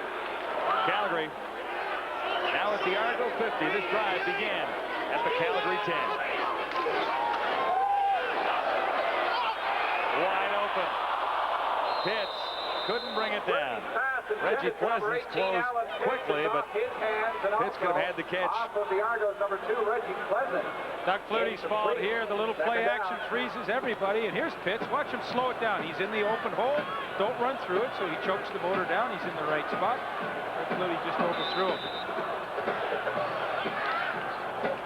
Oh, you really have to work hard to overthrow him. He's 6'4" with the long arms. When he jumps, he's up around 12 feet in the air, so I mean, you know, Flutie really was off target to miss him. Stampeders at the 50. 2nd and 10.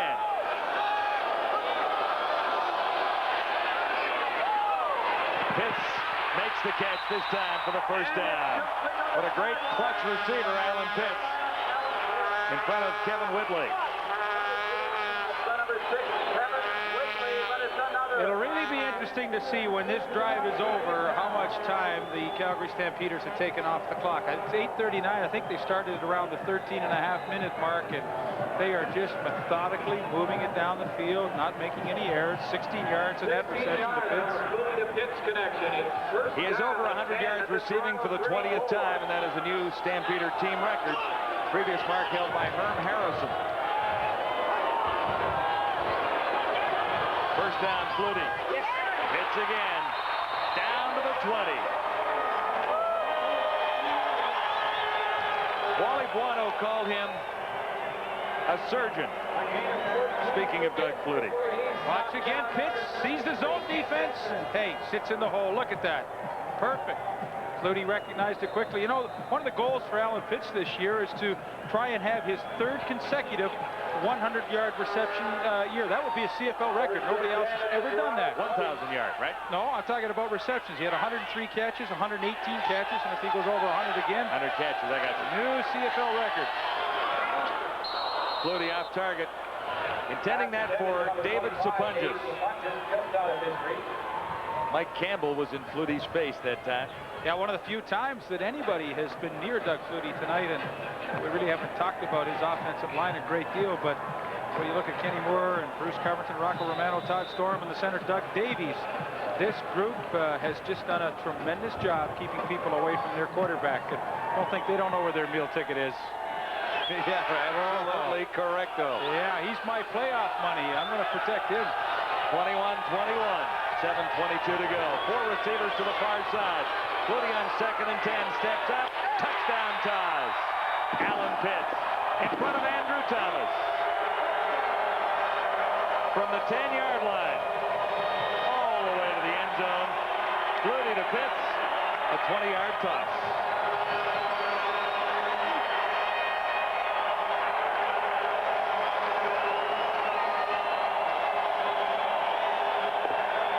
Well, Alan Pitts makes his 10th catch of the night. A beauty. Post corner move, and Andrew Thomas, absolutely no way he can stay with him. You know, 3 hard steps to the post, the hard pivot on the right foot, and Andrew Thomas totally turned around. And I'll tell you what, you will not see a nicer drive than the one that the Calgary Stampeders just finished. Stampeders into the lead at 27-21 as it stands right now. Alan Pitts, 4 receptions for 61 yards, Leaf, on that drive, including the touchdown. Calgary Stampeders will be back home on Saturday, August 14th to take Well, they were saving that one, fellas, for that situation, knowing that Thomas was playing out there in place of Jonathan Wilson. In that situation down to the goal line, they wanted Pitts to run that route. They've been saving it for about 4 or 5 plays, and they came off the field smiling, saying it was worth holding on to. Martin McLaughlin to restore a 1-touchdown lead for the Calgary Stampeders.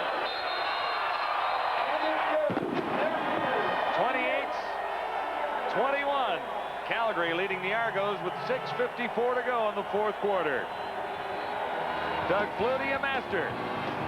Here to Alan Pitts, a 20-yard touchdown, and that is the margin of the Stampeder lead right now. Hey, you want to see a great move? How about this one by Pitts? Just hold it for a sec. 3 hard steps to the inside. The hips of Thomas get turned like that. Back to the corner. Let it run. We're going to freeze it just at the critical point. Okay, 1, 2, 3, stop it. Boom. Now let it go. See what happens to Thomas? The hips are turned dead in the water. Oh, my God. I mean, it doesn't get prettier than that. Pitts tough in the zone tonight with a lot of catches just in the soft spots, and then when he gets that really desirable matchup on the man-to-man with a guy he knows he can beat, you know, the heart starts pounding, the eyes get bigger. He's saying, hey, I got one here. Here's the Stampeder kickoff, followed by McAdoo. McAdoo falls on it in the end zone, and that'll be a single point. It'll be a costly miscue for the Argos before this evening is over. 6:48 to play, and McAdoo had trouble with the kickoff after Alan Pitt's touchdown. Well, what the Toronto offense has to do, they've got to come on the field with a lot of bounce here. Hey, Calgary went down and scored. Sure, they got the touchdown. Now McAdoo coughs it up in the end zone. They give up the single, but not all is not lost. You know, there's 6:48 to go in this thing, and they've just scored a touchdown themselves with the pass reception to Paul Mazzatti. So pick up the tempo, get the good attitude, get out there. Kerrigan's done a good job, and they're certainly not out of this game by any means. Argos can't have any more injuries in the secondary, certainly, but now it's Reggie Pleasant injured. Jonathan Wilson has been injured tonight. Dave Van Bellingham unable to play. Andrew Thomas was injured. Kevin Whitley at left half is in replace of Enos Jackson, who was injured last week. Well, now, you know Saskatchewan's watching this game on TV tonight, and what do you think Jeff Fairholm and Ray Helgard are thinking when they've seen the kind of nights that Punches and Alan Pitts have had? We got these guys coming in Saturday night. Yep. Injury problems mounting.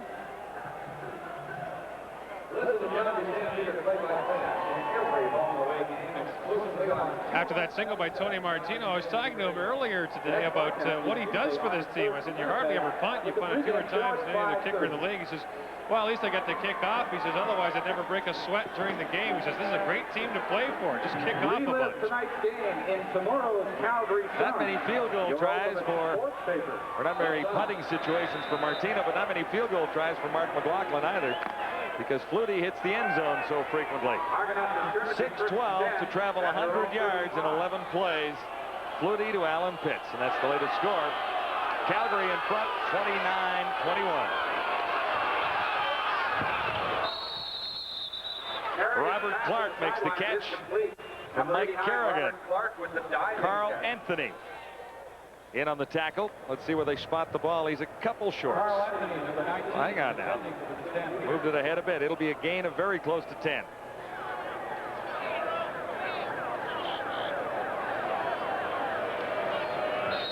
Fourth catch, totaling 72 yards for Robert Clark. Second down and into. Second down, less than a yard to go for Kerrigan and the Argos, trying to get across the 45. This is Warren Hudson, and he has plenty for the first down. No markers anywhere, so the Argos will continue the drive. Raymond Biggs in on the tackle. He got to play last week when Matt Finley went down. Number 70, Raymond Biggs, makes his first CFL start for the Stampeders. The Toronto Argonauts trying to break a 10-game no-win situation dating back to last year. Coming into this one tonight, it didn't look like a win situation for the Argos, but they're not out of it yet. Mazzatti again with a big catch. Needs a block. He's down to the 10-yard line, and it's out of bounds. Argos will regain possession. Kerrigan's pass is complete. The call. Oh my gosh, a heart stopper for the Argos, with Mazzatti losing the ball after picking up 34. Same play he scored the touchdown on. Good move. See, he gets the hips turned to Junior Thurman, breaks to the inside, and now the fun starts. Paul Mazzatti with sneaky speed finally gets in some open field, and with Argos, this is the old Argo bounce here as Kent Leonard strips the ball loose, but the ball goes out of bounds, and the Toronto Argonauts keep it. But once again, the key, as in the Pitts touchdown, when you can position that defensive back so you get his hips turned, you know, you're going to run some great patterns and get yourself open. He was the Argos' leading receiver in 1992 with 719 yards. Mazzatti slightly shaken up on the play, but he sets the Argos up in great field position with 5:02 to go in Calgary. Argo wide receiver Paul Mazzatti appears to be okay, something to smile about. 5 receptions, 150 yards on the night for Mazzatti, and 1 touchdown earlier. He sets the Argos up just outside the Calgary 20 at the 21. Well, you have to be impressed with the way Mike Kerrigan has come in the second half and taken control. Had the touchdown pass to Mazzati, a good long one to Robert Clark to set up a field goal. So Mike Kerrigan has done a nice job, and he's got one of his old favorite targets that will come in the game now. Wally Zatilny in replacing Mazzati for at least one play. It's been a great game. You know, I don't think any of us expected it to be this close with the records going into it and the frustrations the Argos have had so far in 3 games. Calgary on a roll, but give the Toronto Argonauts credit. A very good game plan tonight. They've given up a lot of yardage on defense, but have not given up any real big plays, and you know that is the key. Yeah, Flutie has had to march the Stampeders for the touchdowns he has achieved so far tonight, but he can march the football team, as witnessed on that last drive. 100 yards for the touchdown. It's 29-21, Calgary leading Toronto. Argos 1st and 10. The Stampeder 21. Kerrigan stands in. He's on target. Larry Willis makes the catch. He's short of the first down. Tackle by number 33, Ken Watson. Alondra Johnson was in on the tackle along with Ken Watson. It's a gain of 9. Short by a yard.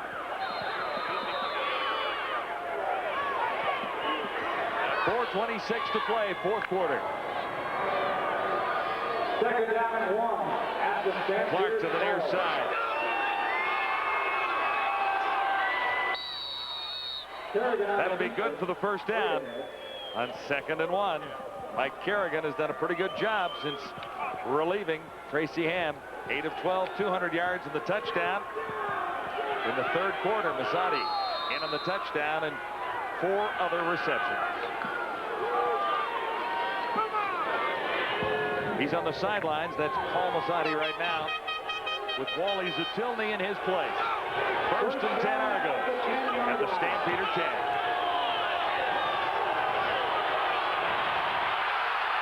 Kerrigan gets a block, throwing on the run. Not an Argo anywhere around the ball as it bounced near the 4. Kip Lewis might have been the closest.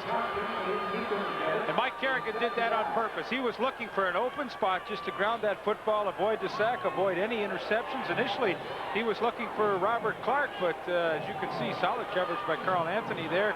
Clark thinks he's open, but trust me, Anthony's close behind me. Kerrigan threw that ball away to save the worst thing that's going to happen is I got a 2nd down opportunity. I trust you.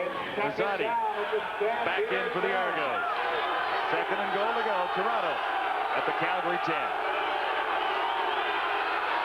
Kerrigan looking to the corner for Mazzati. Touchdown. That's Pinball Clemens, number 31. Mazzati cleared the area, and Kerrigan found the pinball. And that's the matchup Toronto thought they might get tonight with either McAdoo or Pinball Clemens. A back on the middle linebacker, Marvin Pope. Try to get him away from a defensive back. Kerrigan saw it immediately, and Pinball Clemens, although he had to come back underneath the coverage, reacted perfectly, made the catch. So now the Argos will go for 2, try and tie this game up. Great reaction by Pinball Clemens.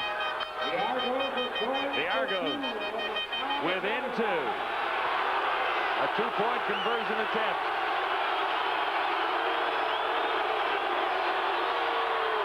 For the tie. Kip Lewis in front of Ken Watson. Kerrigan brings the Argos back once more.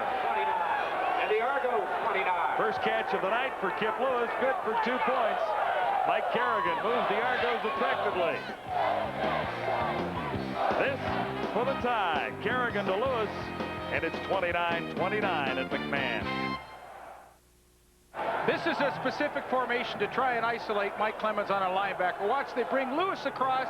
That means Watson comes in motion. Now, Clemens will come out here. That means Marvin Pope has to come out there from the linebacking spot. Toronto thought that would be a good matchup for them. There comes Clemens out. Look at Pope moving across.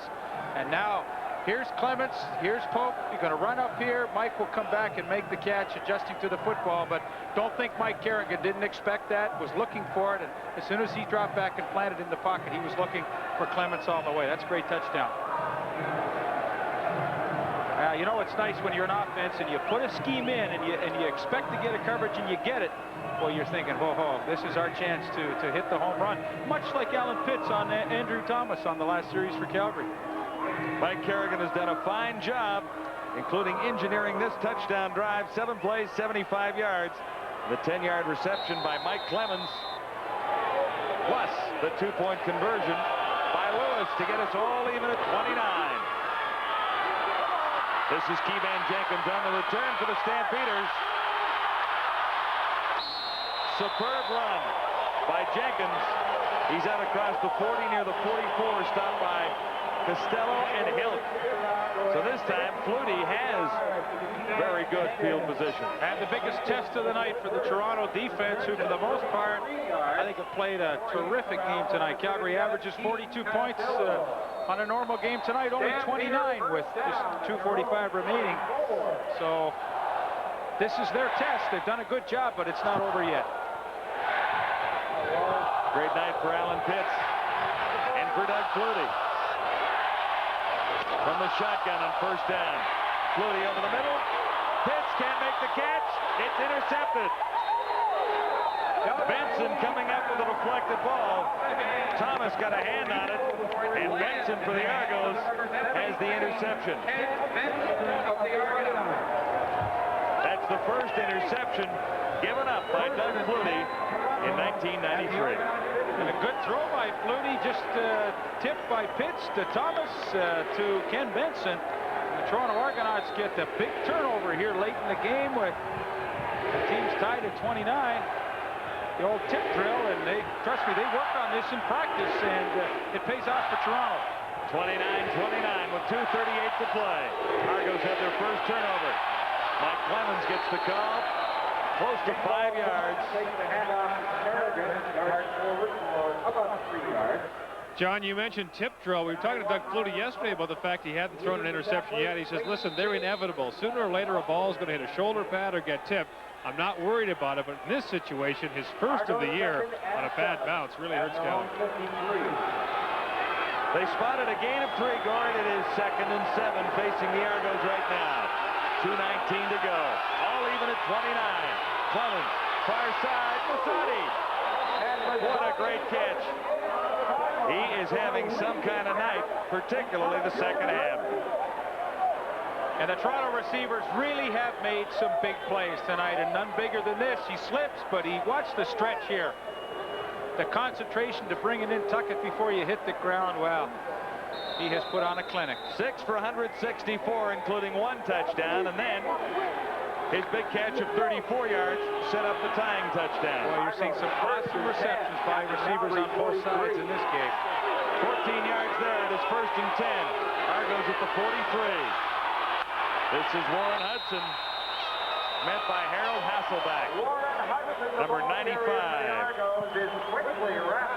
Solid defense by the Stampeders now. 2:08 to go.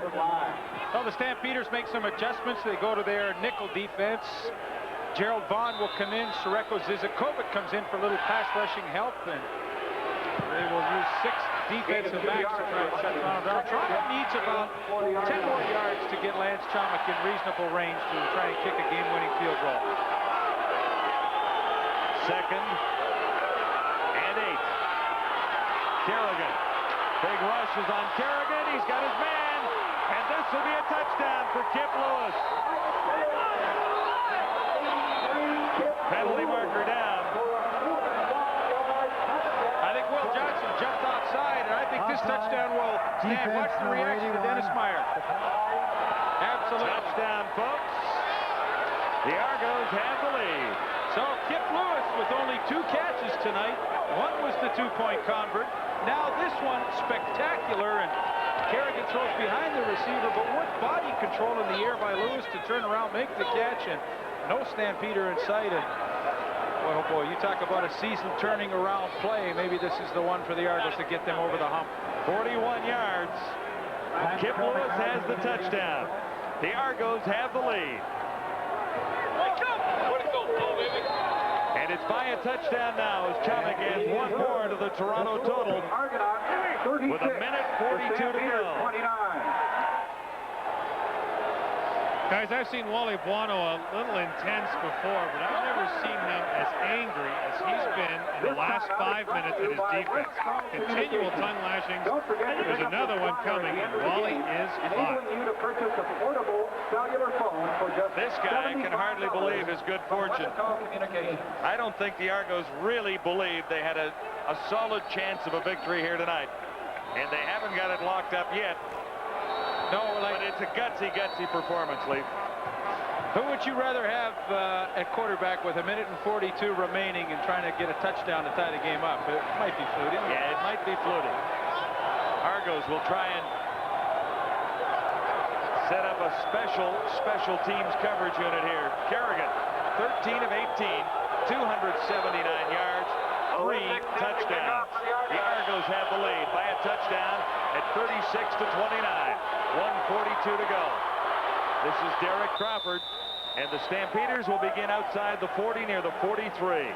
Kerrigan's scoring drive, 4 plays, 60 yards. Kip Lewis has the touchdown. Yeah, and the key, as it always is Mike Kerrigan had time to throw. His offensive line has really done a good job in the second half, giving him time. Yeah, and that touchdown came off the turnover. First interception of the year given up by Doug Flutie. Now, 1 minute 39 to play. Lots of time for a quarterback like Flutie. Beginning at the 43. From the shotgun. Yes! Will Moore.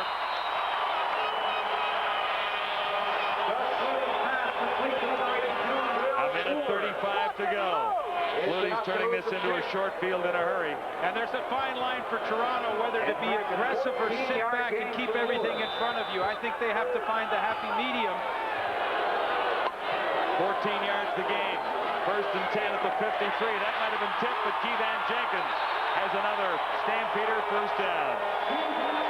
Reggie Pleasant has the short flat coverage, and he just can't get around the body of Kevan Jenkins to try and knock it loose. There you see Pleasant at the bottom of your screen, and he will come in and try and make the play, but he's just a fraction too late, and hold on to your hat. Another 14 yards, first and 10. Stampeders already at the Argo 38. 1 minute 15 to play. Watch for Doug Flutie, who takes out this time, sliding across the 35. Doug Flutie, the ball carrier. Big finish, and McMahon, 1 minute and 11 seconds to play. And no question, Wally Buono and John Hufnagel's offensive coordinator have indicated to Flutie, hey, you're playing 3-down football now, so although it's second down, they still will have 2 to pick it up. Flutie has tossed for 420 yards. He needs another 35 to get even with the Argos. Onto the cover. And that will be another first down as Pee Wee Smith steps up near the 21. Reggie Pleasant covering on Smith. 58 seconds remain. 14, 14, 14. Flutie is picking apart the Argo defense 14 yards at a time. First and 10 now at the 21. The Argos lead at 36-29. 58 seconds remaining. 4 receivers far side of the field for Flutie. Now he looks to the corner. Kevan Jenkins, touchdown! Can you say overtime? 50 seconds left.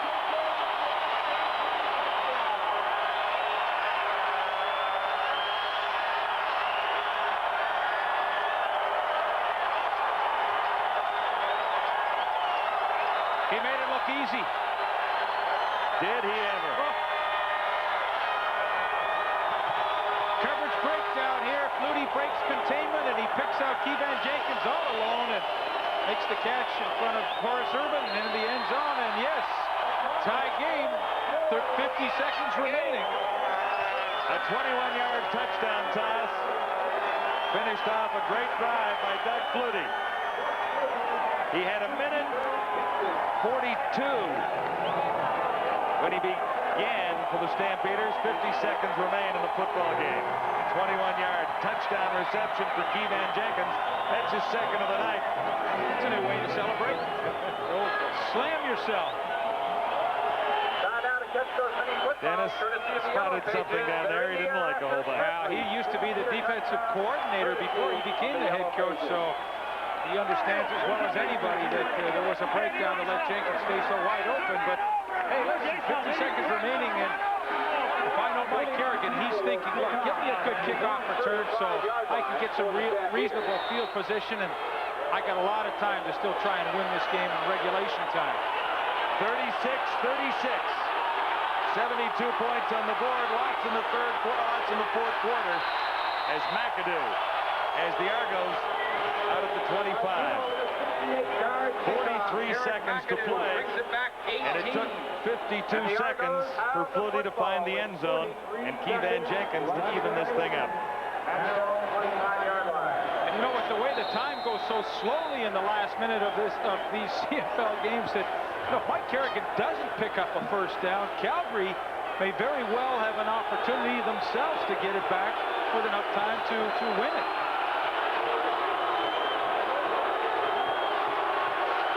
Argos. The intended receiver was Robert Clark, covering Carl Anthony. 38 seconds on the clock. Well, now, if Toronto doesn't get a first down here, don't be surprised if Calgary will call a timeout immediately so Toronto can't run the clock down on a third down punting situation. And, well, you know, Wally Buono and his group are thinking, hey, if we stop them here, we've got a great chance to come back and steal one here in the last few seconds. 38 of those seconds remain. It's all even at 36. Second and 10 Argos back with the Toronto 25. Kerrigan looks for an open receiver near side. Now it's picked up, but it was out of bounds. Anthony ended up with a football. That's number 19, Carl Anthony, but they rule his interception was out of bounds. I'd be surprised if Calgary didn't call their timeout now, so Toronto can't run to 20 seconds now. Not much argument, Leaf. That's a good call. Definitely out of bounds.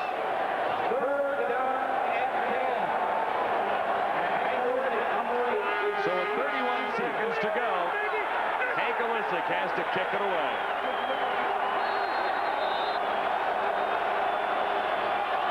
Look for the return here. Hank Olisic has had a big night. Not much of a rush, so the return is on. Crawford, far side, stepping out with 22 seconds on the clock. A 4-yard return after a 40-yard punt.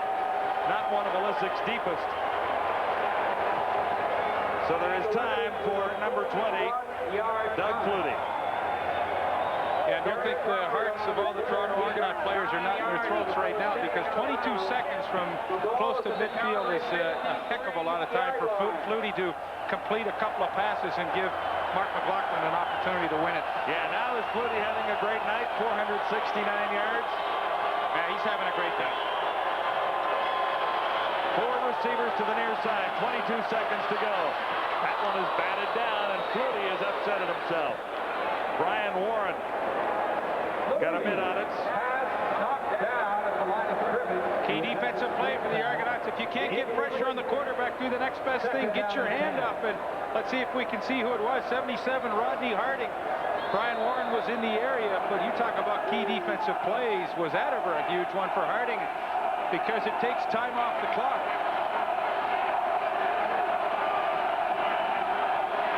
Four receivers to the near side of the field for Flutie on 2nd and 10. Trying to get in range. Sapunjas gets him there.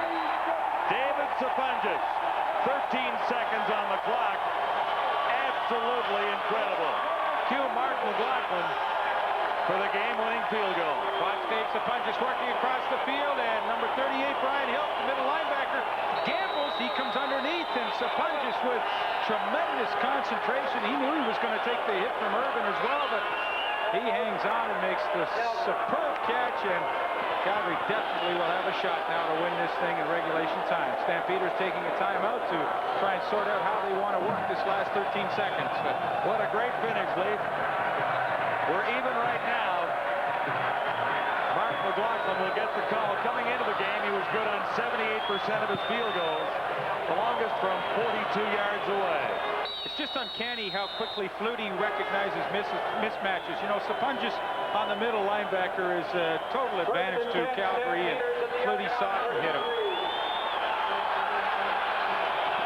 13 seconds remain in a tie game at 36. Stampeders setting up for a McLaughlin field goal. Yeah, just get it to the middle of the field and give Mark McLaughlin the best possible opportunity to win what has been a truly outstanding football game and give him a shot to win it in regulation time. Mark McLaughlin, 208 points last year. He was the CFL scoring leader. Now Toronto covering all the bases. They got Hank Olisic back in the end zone, and the possibility that this field goal is wide, and this is not automatic. We're talking 37 yards here, but Toronto has their special team back there that if it is missed, they will get it out. But a single point will win it at 36-36. Timeouts to let Mark McLaughlin think about this just a second or two longer. Well, it's all on the line for the Argos. Said it a little earlier, though, this is a very gutsy performance by the Argos, a team that has been racked by injury and had some injury problems in this one tonight. Doug Flutie has had a terrific evening for the Stampeders, but Mike Kerrigan came off the bench and was miraculous for the Argos. Yeah, he did. Calgary's used his timeout to decide, hey, we can run one more offensive play, and Flutie will do just that before Mark McLaughlin will come into the game. Flutie surrenders. Well, so on third down, they'll kick. Flutie talked him into that. He said, you know, we got time to do this, and I'm going to just move it over about 3-4 more yards and make sure Mark is dead center in the middle of the field, which he is now. What a great night for Flutie, and Alan Pitts and David Sapunjas made it most memorable. 7 for 91 the numbers on Sapunjas, including the catch that set up this one. 10 for 176 for Alan Pitts. Let's get you back and see Mark McLaughlin's field goal attempt for the win. He has it.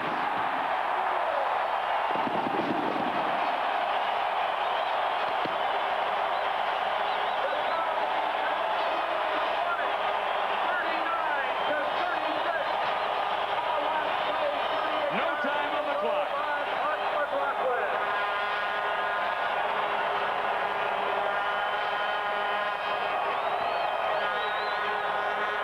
CFL football at its best here tonight.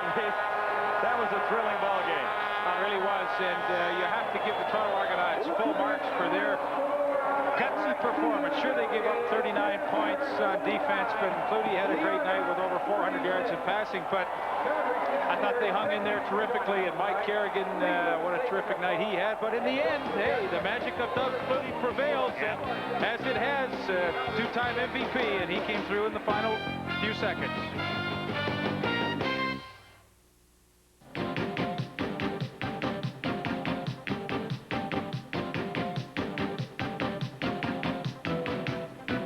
Time now for the TSN Turning Point, brought to you by Armor All. 50 seconds left in the football game. Calgary at the 21-yard line when Doug Flutie, who was looking for Alan Pitts on this play, goes the other way and finds Keevan Jenkins.